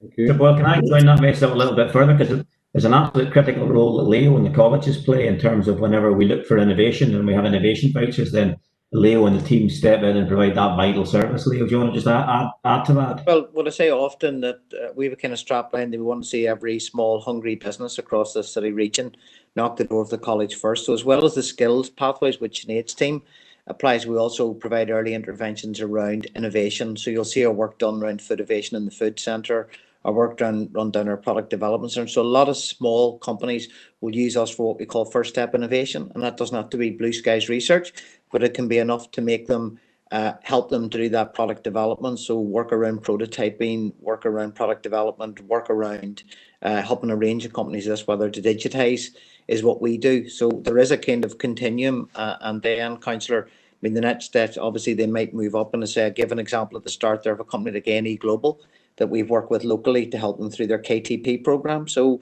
there's a whole range of interventions. I mean, what we're trying to say is innovation is everybody's business, and we're trying to make sure we're part of that growth curve. So it's us working, it's the university. Not all of it is blue skies research, but we found a lot of really good ideas are coming from people who want to come in and say, can you help me develop this? Can you help develop that? And I think that's, the college has a crucial role for us to tool up to be able to do that, Councillor. I think if I can just come in again, just to close that off, the other extreme of that is the high-tech knowledge base which Peter referred to earlier. You know, Euro Concise is a spin-out business from the university that's working with us, and that's a business that's got immediate global potential. So that continuum, as Leo said, is important here. Yeah. And may I just add a wee bit to that, if I may? It's Peter, just very briefly to add to what Leo said. You know, we do a lot of innovation vouchers, KTPs, and fusion projects as well, and they can often lead on to bigger and better things as well. As you said, it's a first step for some companies in the R&D space, but that can lead on to bigger and better things. And I think what CityD will do is create that ecosystem for that to happen a lot more and to accelerate that. Thank you, everybody. And as I said, it's a good combined marketing message. Thank you. Thanks, folks. Last but not least, we've got Alderman Ramsey. Thank you, Chair. Just want to, on behalf of the DUP, thank everyone for the presentation today. And I'm really pleased that we are now invited on to see the apprenticeships happening, etc. The issue that I have is also to do with the green energy. I've been involved in renewables for 20 odd years, and we've been very slow in our legislation. I mean, we just go across the border now to see the difference in development now with renewables. They're basically spearheading renewables in the Republic at the minute, same as the rest of Europe. We have a long way to go. The whole situation with skills, yes, I know that there's a lot of good work going on, and I know that we still have shortages. And yes, it's disappointing that we're behind the ball with the renewable industry. But it's hopeful for the future at the same time. There is a lot of work going on. It's not like, you know, people are sitting doing nothing. A lot of work is going on. And I definitely take you up in your offer for a visit to the training centre. And on behalf of the DUP, just thank you very much for the update. Thank you. Thanks for that. So basically, folks, that's it. Thanks for coming today. Thanks for sharing your expertise and the plans for the future. We will have, obviously, a different discussion with representatives from InvestNI and DFE about the sub-regional proposition, probably in November or December. But something I'd be keen to see is about the City Deal projects, about how we create jobs as a result of that, how we create employment and create prosperity for the city. So I think that's a key ask of InvestNI. So thanks for coming today. It's been a pleasure. Okay, thank you. Thanks, Chair. Thanks, Chair. Thank you very much. Thanks, Chair. Bye.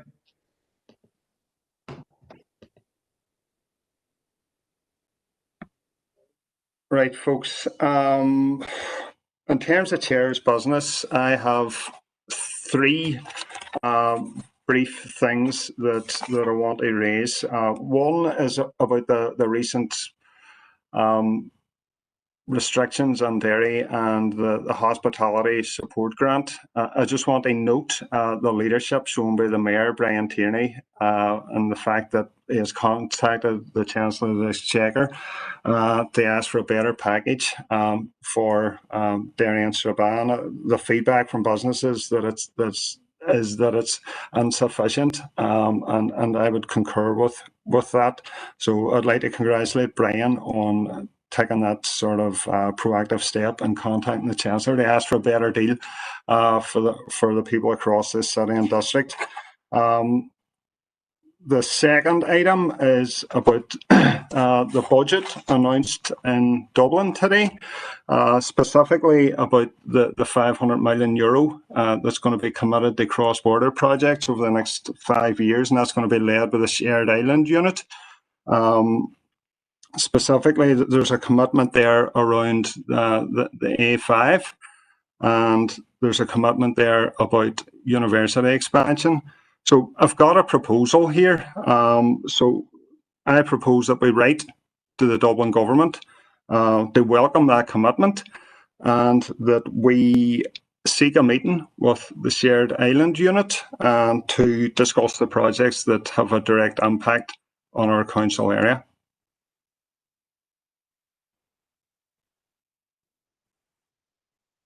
Would anybody like to comment on that?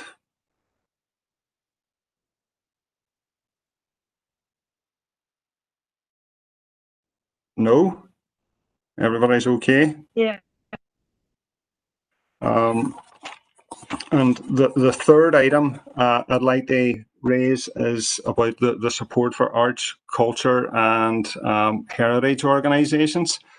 Back in July, we had a proposal that we wrote to the Finance and Culture Ministers, stating that the 33 million that was allocated from the Westminster government filtered its way down to arts, culture organisations. So in the last meeting, it was announced that that was successful, that Stormont will allocate the entire 33 million to organisations, venues and individuals across the north.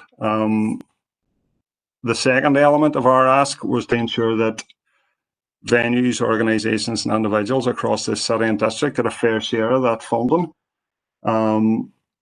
So the Communities Minister has stated that funding schemes will be announced shortly. Organisations across this city and district and the arts and culture sector sort of need that money immediately, if not sooner. And I think the council has a key role to play in fighting for fairness for local arts and culture sector. I would propose that we write to the DFC Minister welcoming the announcement that the entire 33 million is going to go to organisations in that sector, but to also detail our explicit concerns about the help that the sector needs and that they need it immediately. And a further element is when these schemes are announced, that we as a council bend over backwards to promote them through our various channels to get maximum sort of uptake from organisations, venues and individuals across our council area. So would anybody like to comment on that? Happy to second that, Chair. Thanks, Shona. Anybody else want to comment? Chair. Sorry, go ahead. Sorry, somebody before me. Go ahead.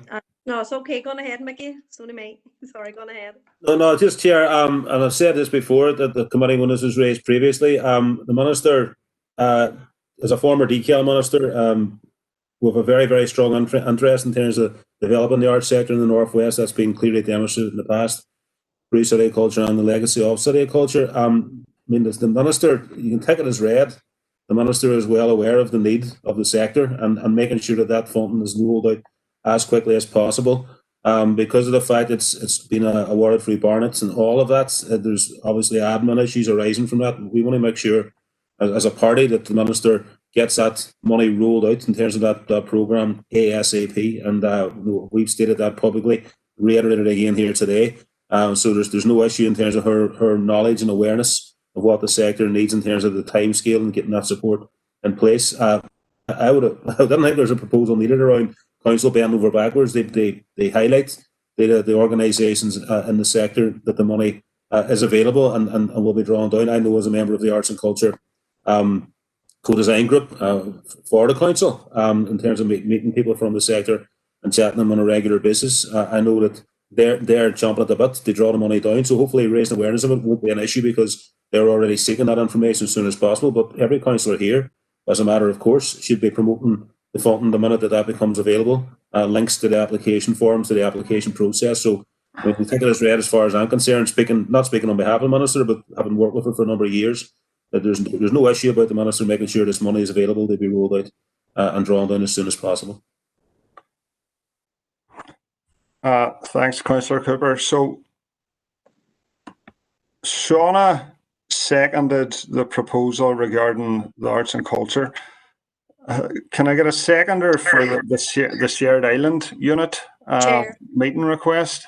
I'll second that. That's what I was looking to come in to do, just to remind you that you hadn't got a seconder for Right. the proposal. Okay. Brilliant. I appreciate that. Thank you, Michaela.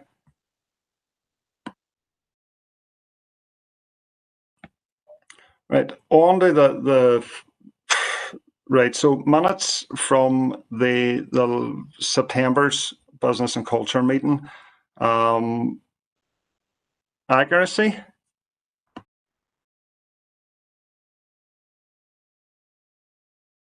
Hey, Chair, can I comment on that? Chair, at BC 120, page 13 of the minutes, it's I didn't make myself clear at the full council meeting. It's just basically to remove furlough scheme and replace with. You know, it should just read an extension of the self-employment income support scheme and job retention scheme, and for that to be reflected further down the page as well. Okay. Thanks, Mary. Any others in terms of accuracy? No. So can I have a proposer for accuracy? Chair. And a seconder? I'll second the chair. So who was the proposer, sorry? I came in, I don't know if somebody came in over the top. Right, so I think it was Michaela proposed and then Jason seconded. In terms of matters arising, Councillor Cooper, you want to raise something? Thanks, Chair. Yeah, it's just in terms of BC 112 /20 around the shirt factory works and the Harbour Square developments. Just on the obviously the back of the announcement today that the DSC Minister has confirmed that match funding will be provided. I think which is a massive step forward in this project, which we've been talking about and council officers have been working on for literally years and years.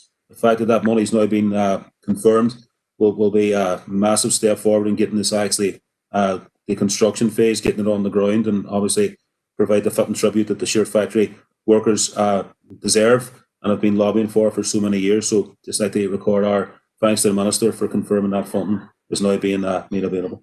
Thank you. Thanks, Councillor Cooper. So in terms of the items that are open for decision, we've got Christmas programming update, we've got collaborative resilience project update, we've got access and inclusion, but there are also two items open for information, namely 11, which is the local full fibre network, and 16, which is the Harbour Square redevelopment project that are moving into open for decision because the recommendation is councillors approve X, Y, and Z. So they're actually going into for decision and they're not going to be open for information. So our first for open for decision is the Christmas programming update.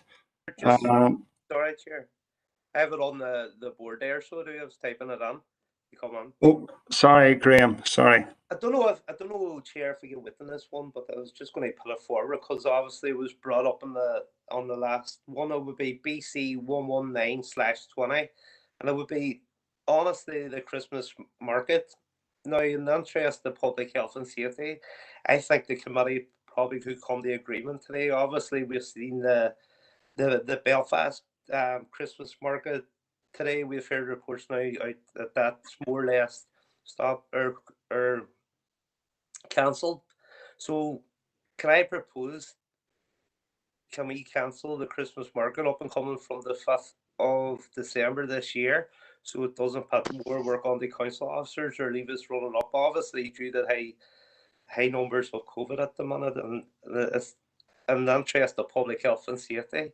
Can I propose that the Christmas market is cancelled this year? I'll second that, Chair. David Ramsey. I would like to get the view of the director on this at the minute. I suppose, Chair, I mean, internally we'd have these discussions as well. And with all the markets, we have the Wall City market the first Saturday of every month and leading up to Christmas. And we've been keeping a close eye on them and working with our local stakeholders and statutory authorities. I suppose we're happy. I mean, if that's a decision of council, you know, it's good to take those decisions early. And it's certainly not something we were planning for it, watching for it, but obviously at any stage, ability to call it off. So, I mean, happy to take that recommendation forward. That's the feeling of committee.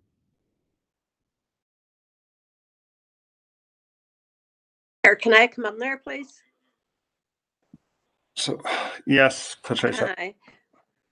Well, I suppose this proposal is just kind of sprung on us at the minute. It's nothing that I would say our party was thinking on at the minute. The Christmas markets do give an opportunity for local businesses, and I suppose people just starting out to come out and sell their wares. I do think it might be just a wee bit premature to actually call it off at the minute. And so I think on behalf of our party, we'd need a wee bit more time to just think about this before we could agree to it. That's my line of thinking anyway. Chair, if I do know that if there is a Christmas market, there will be risk assessments. You know, there will be the retailers, the stall holders there will know exactly what they should be doing, as well as shops in the area too as well. You know, people are well aware now how they only so many can go around you know, a shop holder or whatever. So, you know, I do think measures could be put in place to safely deliver the Christmas market still, but I just wouldn't be agreeing to postpone them at the minute. Do you think it might be just a wee bit premature? Chair, if I could come in again, sorry, just for a wee bit of context. I know why Belfast have made the decision today in that they have to actually book that as a continental market. That's a provider that comes in and brings those stalls in. So there's a lead-in time, etc. And obviously, if we were doing something like that and there's a lead-in time, the earlier the decision, the better. But our Christmas market is about using trading opportunities for local traders. So we don't have the same lead-in time. So we can make decisions closer to the time if it's still if we feel it's unsafe or we feel the risk assessment isn't right or our statutory partners have concerns.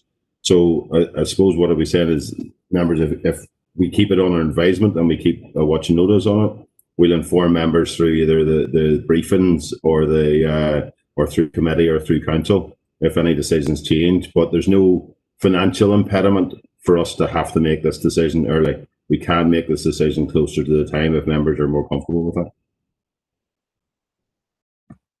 Thanks, Stephen. Councillor Raymond Barr, you'd like to speak? Thank you, Chair. I would agree. I think it would be a wee bit premature to hit everything on the head this early. You know, the feeling of gloom and despair is becoming tangible as we approach Halloween and the Christmas period. I just feel it's imperative that we, if permitted, proceed with as many festive events as we attempt to give people the opportunity to enjoy and participate in some festive activities.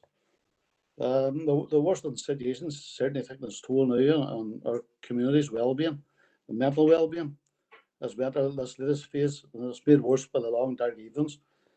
I note the suggested plans around events for Strabane, and I was actually I was going to propose that we reconsider the staging of the annual band, or even Stephen was suggesting maybe keep this under review until the 11th hour with a view to proceeding with it. We're always possibly or probably going to be at an all-time low by the time the festive season is up. Thank you. Thanks, Raymond. Councillor Jason Barr. Chair, thanks for letting me on this again. Just on the back of Raymond's comments there, I think we should hold off for now, just for the reason that we're sending out a message at the minute that if we act now, then maybe we'll be able to have a Christmas. So I think if the council started to put out the message that we're starting to cancel Christmas events already, then it's not giving out a good message to the public. So thanks, Chair. Chair. Alderman Guy would like to speak. Thank you, Chair, for letting me in. Just a quick question now that we're on events. Have they received any letter back from the Executive Office about the fair at Halloween? Sorry, Alderman Guy, there's a proposal on the floor. So sorry, I just thought that's your question about this proposal. Sorry. Alderman Wark wants to come back on, I'm assured.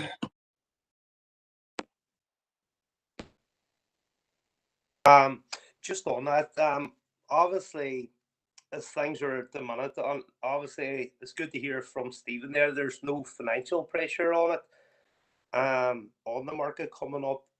It's just to be loud and clear. We don't want another fun fair type event happening front of us, and then more or less the backlash. Obviously, the figures here in the city, and hopefully things get better. It's not about cancel market, but it's thinking further afield here. Obviously, these big events are going to attract 100 people. Can these events be treated in a safe? At the end of the day, health and the public health and safety for everybody attending these events is very important. So, like, I'm happy enough to take a proposal off, but more or less, what we do, even if you keep a communication with the committee members here, and obviously, hopefully, take it to the 11th hour, possibly, and have that event running. But it's something that it's just the interest of the public health, so number one here. Thanks, Graham. So you're not proposing that now. I think the sort of consensus is that it might be a bit too premature, but that we would keep this under constant review. Are you happy enough with that, Graham?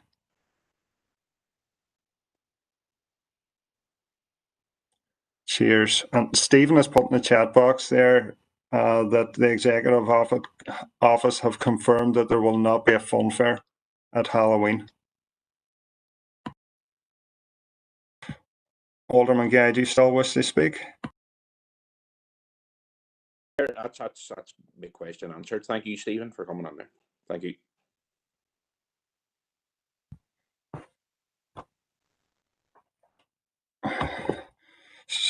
So I think that's the minutes covered. So in terms of agenda items, we've got the Christmas programming update, and that's 18.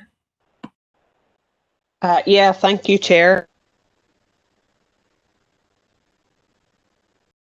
Aspects that we've just discussed, but you'll recall that we brought in an outline on the Christmas programme to last month's Business and Culture, and we were asked to see if we could retain, and we outlined the reduced budget that we were looking at for Christmas programming this year. So we were asked to see if we could retain the budget that we had previously had for Christmas in the communities, which we'd allocated via the neighbourhood renewal groups, and the pot of money that had been made available to communities in Castledare, Newton Stewart and Zion Mills for switch-on activities. So following discussions with the Chief Finance Officer, we've been able to find that budget, and we're proposing that, so this proposal would be that we would reinstate that money for this year. Other activities, as you know, can always be applied for Christmas under the Community Festival Fund. There's a couple of other updates around market trading. So we're continuing to plan for the delivery of a range of market trainings, but as we've already discussed in this committee, that will be subject to to the restrictions that are in place. And I suppose we will bring members together as and when, as the director has indicated, as and when we will need to make commitments for any of that spend, so that we can take live decisions. I suppose this report, the tenure of this report, is to give us the ability to proceed as is, but to adapt and adjust depending on what restrictions are in place. So as officers are also engaging with the Strabane bid to coordinate a focus programme to support Strabane Town, which involves an extensive shop local campaign promoting the Strabane gift card and the potential delivery of a Christmas drive-in movie experience. I think certainly the gift card will certainly go ahead, and obviously the other aspects of it are subject to potential restrictions. So you'll know from a budgeting perspective, we'd previously approved a budget of 20,000. An additional 18,000 has been allocated. Now, our proposal here is that this budget, if you approve that this budget can be allocated, but we will work with this. We will work with each of the groups depending on the restrictions that are in place to see what we can do and what the groups will be able to do under restrictions. So we propose to proceed ahead with that and to bring back a report at some stage for information, but to allow us to go ahead with and engage with those groups directly in terms of what activity can be done. There was some discussion previously around the Mayor's funding. So the Mayor has agreed to continue his level of annual funding to Christmas activity, and officers propose that we'll work to ensure that it is aligned to complement and or enhance any existing activity that we're delivering directly or that our partners deliver directly. So the Mayor and the Mayor's office will work via the local growth partnerships to ensure distribution of this activity. Again, there's some stuff in the report there just outlining the challenges that we're facing at the moment, and again to give us that ability to be agile, I suppose, over the coming weeks. So members, this is really just to recommend that you approve the contents of the report and approve the financial arrangements and the additional finance there that has been allocated to those neighbourhood renewal areas, but subject to review for 2021. Just there and to look at how community grant aid funding is distributed through a competitive grant aid process for Christmas 2021 and beyond. Happy to take any questions. Thanks, Aileen, for that. I think it's good news that Alfie has found money for the neighbourhood renewal areas. So the only indicated speaker I have at the minute is Councillor Boyle. Chair, and I'd like to propose the report. And thank you, Aileen, for going back and going through the purse and going down the sofa and all the rest and getting a few more pound. I suppose just in terms of what needs to happen, and we discussed this before, and no doubt we'll be back discussing around what needs to happen for Christmas. And the focus out there at the minute is there's going to be no Halloween, there's going to be no Christmas. But I think, we need to focus more on smaller events, because the larger events are not going to happen. So there's lots of ideas floating out around what can happen and what the Mayor can do with his budget and what the neighbourhood renewal teams can do with their budgets. Some of the ideas is floating about the drive-ins and all of that, but the drive-by Santa and that is something that comes up from time to time, because obviously we won't be able to have Santa at the alley and Santa at the Guildhall and all of that. But, it's still part of Christmas, and children do like to see Santa out and about. There'll be a lot of community and voluntary organisations who will be dressing up and going out with the Disney characters and all of that. So I think it's just important for the council to have, and no doubt, Aileen, we will be doing it, having some sort of Christmas cheer for everybody. So I think maybe, just to put it out there, some sort of Strabane, maybe, Kevin, if this can be done through the Strabane bid, or if it can be done in Derry through the Mayor, that we would have some sort of presence of Santa in some given day, that you would be able to drive by in an open space and wave out to Santa and he'd be there waving or something like that there, because these are the kind of things that people are asking on the ground, what type of Christmas are we going to have in Strabane and in Derry, you know, so just to float the ideas out there, Erin, and no doubt your team will be looking at different ideas and innovative and creative ways of doing things differently this year. Thank you for finding the money. Aileen, do you want to come back on that? Yeah, no, just to say, absolutely, that is all really the type of activity that we're looking at, and I have no doubt that that's the type of activity that will be proposed by the neighbourhood renewal areas as well. So between our own budget and the mayor's, you know, we're looking at all of those type of drive-bys, or, you know, ways that we can do things safely, and hopefully ways that we'll be able to do things safely no matter what the restrictions are. So yeah, happy to note those comments.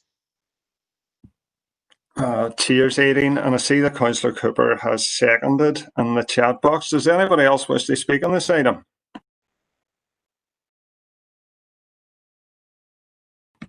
No. Okay, so that's proposed by Councillor Boyle, seconded by Councillor Cooper. Next item is item 9, which is the Collaborative Resilience Project update, and that again is Aileen.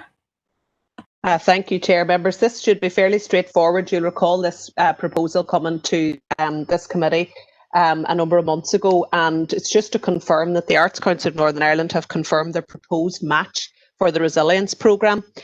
So this will allow for the procurement of £100,000 collaborative resilience programme to be delivered to the arts and culture sector organisations in the council area.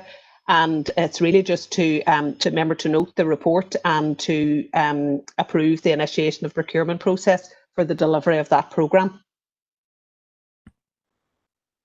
Thanks, Aileen. I see in the chat box that Councillor Cooper has proposed and Councillor Cusack has seconded, and I think Alderman Ramsey has thirded. So if nobody wants to speak on this, I'm going to move on to the next item. I'm moving on to the next item, which is item 10. So that's the Access and Inclusion Programme update. And again, that's from Aileen. Yeah, so thank you, Chair. Again, this should be the project submitted to Department for Communities for their Access and Inclusion Programme. This is our Access and Inclusion Capital Programme, and also to seek approval for the delivery of an International Day of Persons with Disabilities in December. So the Access and Inclusion Programme was launched in August with a deadline for receipt for proposals just a number of weeks later. This didn't allow sufficient time for the design, promotion, rollout of an external call. So all departments were given the opportunity to submit bids, and there was an assessment of bids which are outlined in the report. They were ranked according to the DFC's scoring matrix, and it's really just to note the total value of the projects and the total budget. Just to note as well that the total budget that DFC are making available only to local authorities at this time is 800,000, and our council area and our council have put in projects the total of just over £170,500. Again, it's just really to note those projects that are being submitted. The other thing to note is the proposal for the International Celebration of Persons with Disabilities. And this report says to submit a funding application to the PHA for funding. So I'm pleased to say that the funding application has gone ahead, and just in the last couple of days that the PHA have confirmed funding of £25,000 for that event in December. So I don't know if you're happy, members, if you want to adjust that to note that to move that to accept that letter of offer from the PHA for that funding. So I'm happy to take any questions. Thanks, Aileen. I see that Councillor Ferguson has said that she wants to come in. Was that in the previous item, Rachel, or is it in this item? It was on this item. Right, fire away. No, just wanted to propose it and welcome the report, and obviously welcome the news now of the £25,000 from PHA for the Disability Day on December the 3rd. I think especially Aileen, you've done fantastically highlighting some of the stuff in our council that needs doing. And I know the Nothing About Us Without Us campaign and the Inclusive Park kind of facilities is a big one at the moment. And when you look at the figures, it doesn't cost a lot to put inclusive, seating throughout the district, or the likes of the welcome the Strathroy Play Park being included in that. And also really looking forward to seeing the regional application, the audit, to see where we can improve. So I'm happy to propose Aideen's suggestion that Adlin accepting the letter from PHA on the 25,000 and propose this paper. But thank you, Chair. Thanks, Rachel. So, Councillor Boyle, you'd like to speak? Thank you, Chair, and thank you, Irene, for the report. And I just want to also, pay my solidarity to PHA for a further 25,000, and also for the work that will be done around International Day of Persons with Disabilities. We've always been renowned and as a council for doing great work on that day and in the lead up to that, and the events that we have surrounding that. So it's great to know that at least that's going ahead and we can work up to that. I want to also pay tribute to my party colleague, Paul Fleming, and pay credit to those involved in welcoming the Strathroy Play Park. A credit to everybody in the work that was done there. It's not going to be easy going forward with all of this, but I just want to note too the Alley Theatre, the 30,000 for accessible hub. I mean, it kind of flies in the face of item agenda 19. It is an accessible place, and we want everybody to be able to access it. So I think it's just a pity in terms of what's coming down the road. But thank you, Irene, for that report, and if nobody's seconded, I'll second that from Councillor Ferguson. Thanks, Michaela. And Councillor Logue. Aileen, thank you very much for that report. And just to say, I do hope that all the projects that have been submitted are successful. They're definitely all worthy projects in their own right. I just want to say it is unfortunate that we hadn't time to go out the consultation on this, especially with neighbourhood renewal areas, because I've no doubt there are many other areas which could have been considered. However, that's not to say the projects put forward are worthy of the grant if they get it. And I do know that we are having there is an audit being done on the parks and their content at the moment, because there is a deficit of disabled facilities, especially in parks. So hopefully this will all be picked up later.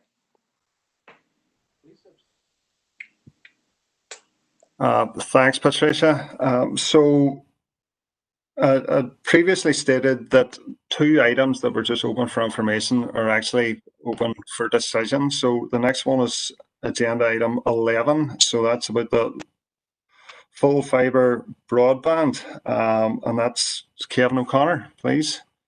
Thanks, Chair. And members, again, this is it's a fairly detailed report and maybe some technical in some areas, but you'll recall that you previously approved officers to go to procurement on the full fibre NI scheme. That procurement has now been complete and will result in around 52 public buildings across the city and district being full fibre enabled as part of the project itself. I suppose the key elements of the report are to highlight this additional connectivity, to put a spotlight on the additional economic GBA as part of the project itself across the city and district, and to seek your approval on the 3 recommendations in the report itself around the award of the contract to Fibrus itself, that members agree to initiate officers to initiate the project and to develop a clear plan for the migration of the wide access network to the new infrastructure. Thanks, Kevin. So can we have a proposer for that? I propose that, Chair, and welcome it, because I know we've had issues with a number of our buildings. Some of the community centres is terrible. They've very little signal, so it's good to hear that we're getting our infrastructure improved. Thank you. Cheers, David. Can I have a seconder for that? I'll second that, Chair. Here, a second, that's grand.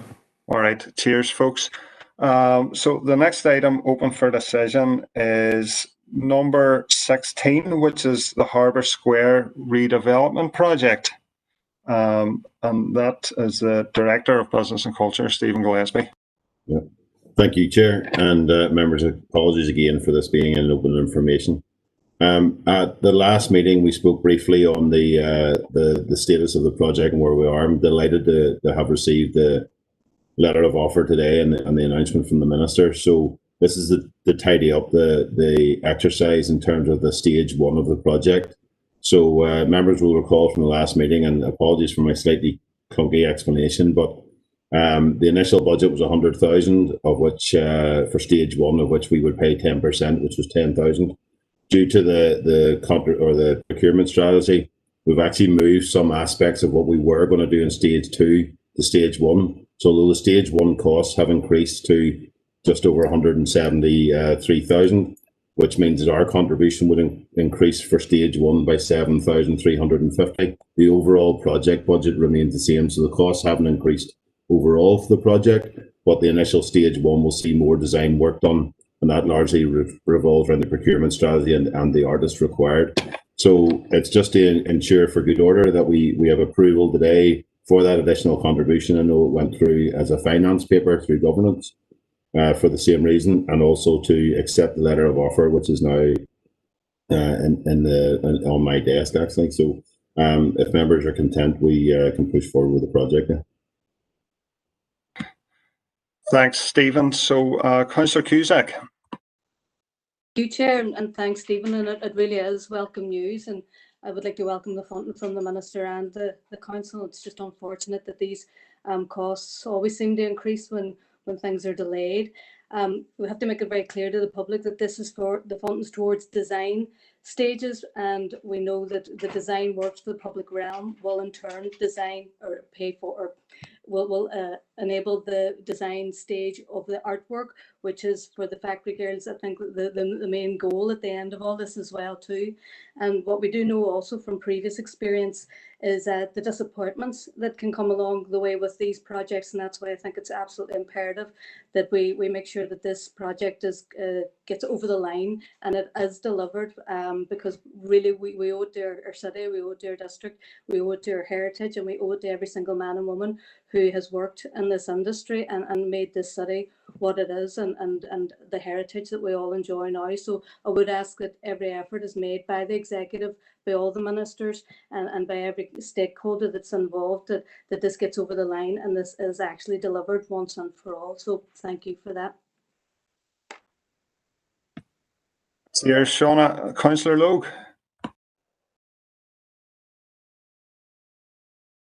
No, I just want to second that and welcome it to you as well. Okay, thank you. Thanks, Patricia. I'd obviously like to welcome this as well. It's brilliant news. I'm sure the factory girls will be delighted. I think they'll be more delighted when we actually have a sculpture in Harbour Square and we've got the wider Harbour Square redevelopment behind the Guildhall. But so, Stephen, could you give us some understanding of likely timescales? When are people going to see this work in place? So, best guess, which is what it would be. So we now have the letter of offer, which allows us to go and appoint a design team. We have to go to the European Journal for that, and then they obviously have to do their work and their designs, and that has to be consulted on, etc. So you need to allow about roughly 6 months for that process to appoint, design, consult, and get to a point of an agreed design. We then need to allow some time to bid for the next stage, which is the capital money. And as Councillor Cusack alluded to, this is the design stage. There's a major willingness within the department and to do this, so we need to push through. And the reason we scoped out the entire project was to ensure we're clear of the total budget, so there's no surprises. But so doing stage one and then allowing for time, and then we go for tender or contractor.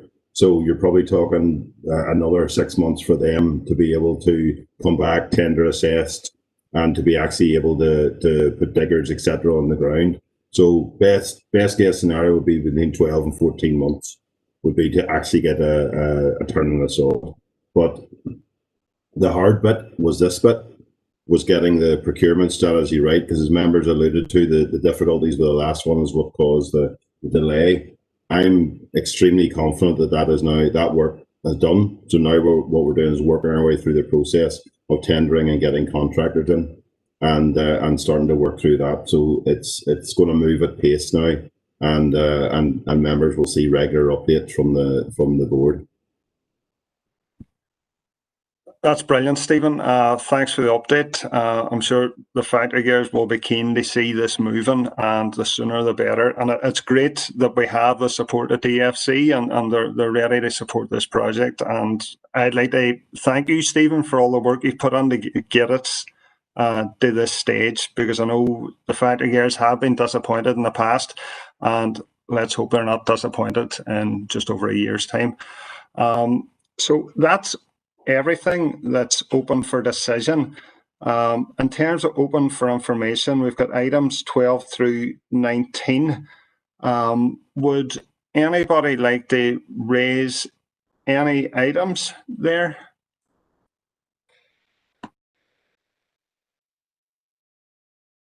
Right, so first indicated speaker is Councillor Cooper on item 17. Mickey? Thanks, Chair. Just in terms of that report, obviously see there's 2 exhibitions being planned through museum services, and then the second one through Hollywell Trust. I'm assuming they're both historical in terms of marking the events in terms of partition and the creation of the states, the Northern State 100 years ago.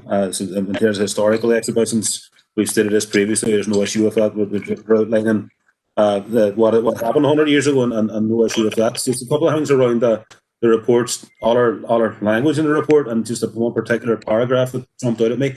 Number 1, the first paragraph referring to the North as one of the 4 countries of the United Kingdom. I'll just say, from our perspective, it's not helpful using that sort of language in a council report. I'll leave it at that. It's okay. We prefer that sort of language not to be used in terms of any council report. This is the more important paragraph from my perspective, and I'll just sort of give you the specific reference. And it's paragraph 3.7, 3.8 refers to the Heritage Venues Group begun to discuss and explore options for the event, which officers would include in any overall programme, and then said the centenary event offers a real opportunity to explore a shared experience on all sides and to promote Northern Ireland, the North, from a positive perspective. It's culture, art, literary, sport, etc. Just to put it on record, I'm not, because we have a dedicated centenaries working group proposal of that, and happy that that would be a result of all of this discussion. But just to put it on record, and no, I don't think this will be any surprise to anybody. We've stated it very publicly. In terms of celebrating the achievements of people from, whether it's here, any other part of the 6 county states, or Donegal, Cavan, Monaghan, we have no issue with that at all. But in terms of the idea that we would be formally holding an event that would be under council auspices that is officially promoting or celebrating in terms of positivity of the state as an entity. From our perspective, we stated it repeatedly: partition, stymied, reduced the options for people living in the North significantly, both economically, socially, culturally, across the board. Partition failed everybody, north and south of the border, especially Donegal and Derry and other border locations. So from our perspective, very, very clearly, anything that's coming back under this council around proposals that events will be held that would actually be celebrating or promoting the North as an entity, we will not be supporting. Now, there's another conversation there, and we did this through the 1916 events in terms of the Rising and Somme, that people in Republican areas had their own events, and people in Unionist areas had their events around particular events that were relevant within that calendar. And again, there's discussions could be had on that. I've no issue with that at all. And the Dedicated Centenary Working Group can go into more detail on that. I think that's a much better approach going forward, but I can put it on record now. The idea that we as a council will be actually organising an event corporately, shall we say, that will be promoting the North as an entity. We will not be supporting it, and I'll leave it at that. Thanks, Councillor Cooper. Councillor Riley, you've indicated you want to come on. Is it on this item? No, Chair, it was on a different item, item 12. Okay, thank you. Work away, Martin. Thank you, Chair, for bringing me in. I'm conscious I'm not a member of this committee, but I wanted to speak to this item. I suppose it reflects partly what had been discussed earlier on in the meeting in terms of the different presentations from the educational authorities across the council area in relation to the Learning City. It's good to see that report on the agenda this afternoon. But I'm just wondering in relation to tying together what Malik O'Neill had said in relation when he was speaking earlier on about the need to market our city and region as a place of learning, as somewhere that people should come and see and come and visit and come and learn in. And on that point, I'm just wondering if officers have given any thought to working collectively with the likes of the university and the North West Regional College about marketing our city and region as a place to come and learn. We all know, given the impact of the restrictions, that a lot of the learning now has been done virtually, just as we're meeting virtually here this evening. So is there scope to try and look at the likes of Visit Derry and some of the work that they're doing in terms of promoting the city in a virtual way, that we tie in the opportunities there to showcase our city as a great place to live, a great place to work, but also a great place to learn, and that learning can be done online. Thanks, Chair. Thanks, Martin. Well, agenda item 12, it was officer presenting, was Kevin O'Connor. Kevin, have you any feedback for Councillor Riley? I guess, I suppose, you know, what Malachy and the others were saying was that I mean, certainly in relation to Ulster and North West Regional College, we've been, as a local authority, been working with those guys on the promotion of the region for a number of years, dating back even prior to this new council. I mean, and in fact, the most recent work that we've been doing, we've developed a proposition. We have a suite of marketing materials. We've developed a website. It focuses on not just the investment angle, but on the learning and skills angle too. So, you know, certainly take that on board. And as the city deal and the investments through the city deal and the centres of academic excellence start to ramp up, we'll ramp up our promotion. In fact, we're working on a specific promotion now around life and health sciences to complement the new medical school and to complement the investment at Citric. And we're also separately then doing a promotion on the fintech side of things. So yeah, I agree with what Councillor Riley's saying, and we've a plan in place, and we're delivering on it at present. You know, it's integral to the strategy going forward. Councillor Cooper, you wish to comment on that?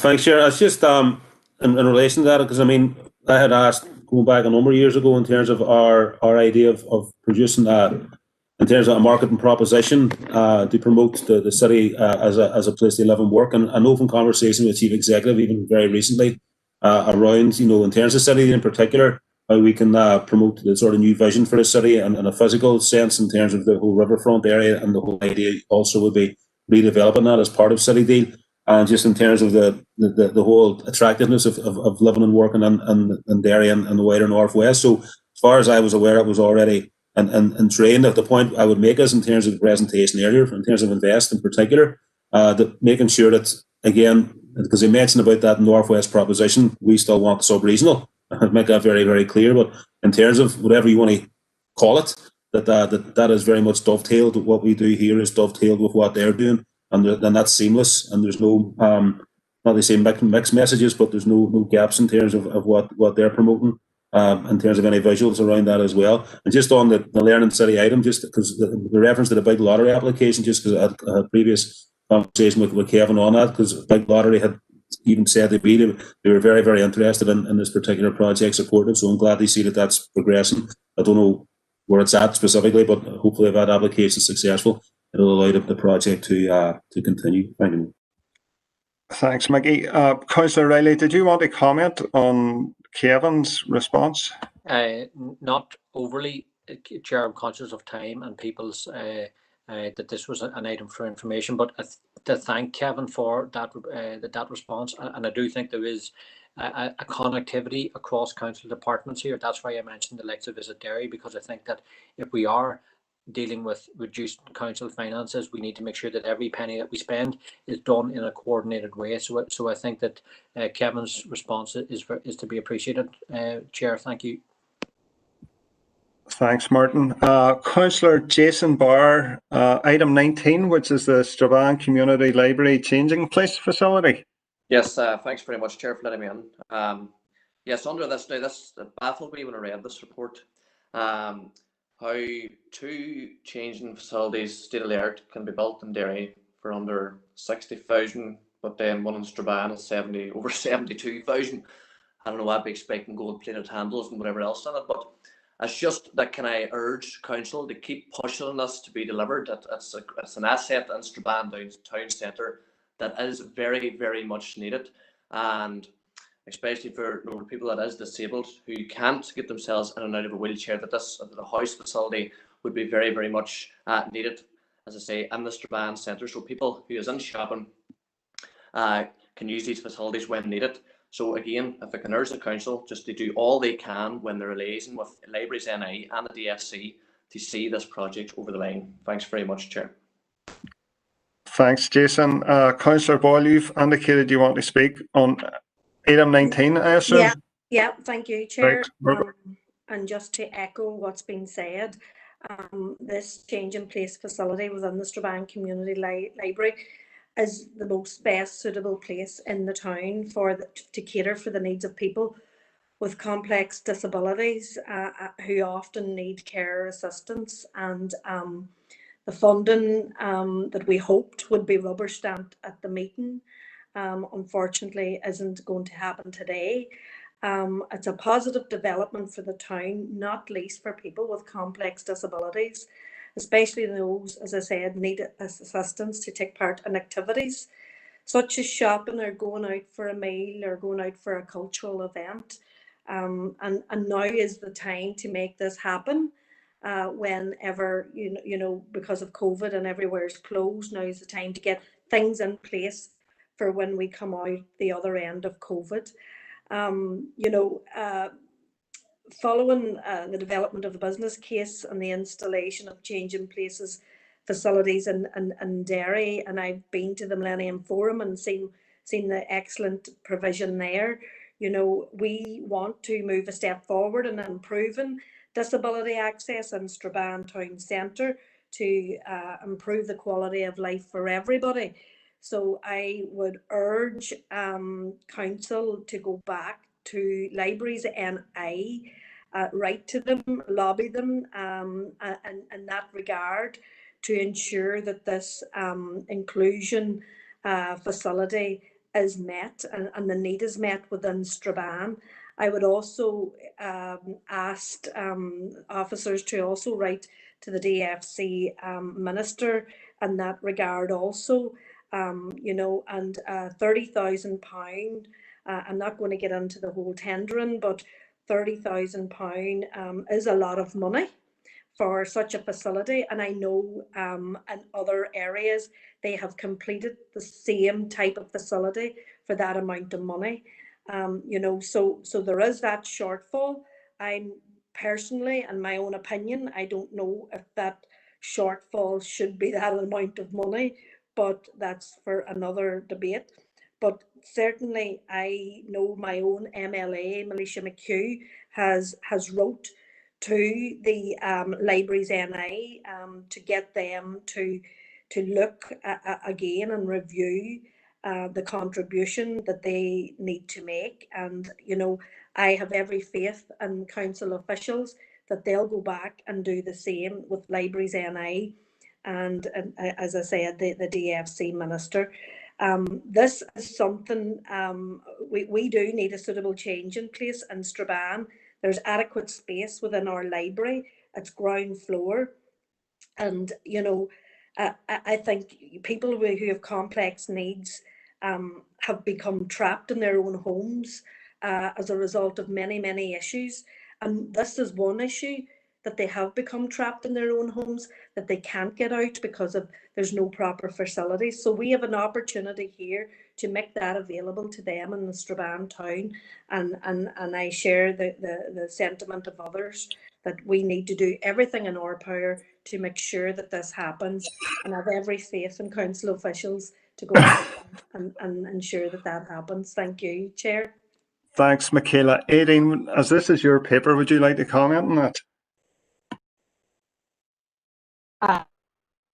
Just to, I suppose, maybe take that as a recommendation that we write, maybe on behalf of this committee, to DFC and to Libraries NI, to see what we can do about the current situation. Yeah. Thank you, Aideen. Yeah. Thanks, Aideen. So I just want to mention one thing. It's item 18. It's about the off-street car park, and this is a positive move that we're not going to be charging people for St. Patrick's Day. It's a positive move to the Infrastructure Minister, and I'd just like to welcome that. It's good news for the city and district.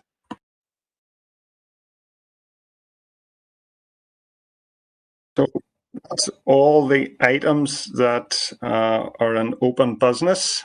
So we're going to be moving into confidential. So can I have a proposer to move on to confidential? Proposed, Chair. Thanks, Second, Michaela. Chair. Thanks, Rachel. We're good to go. So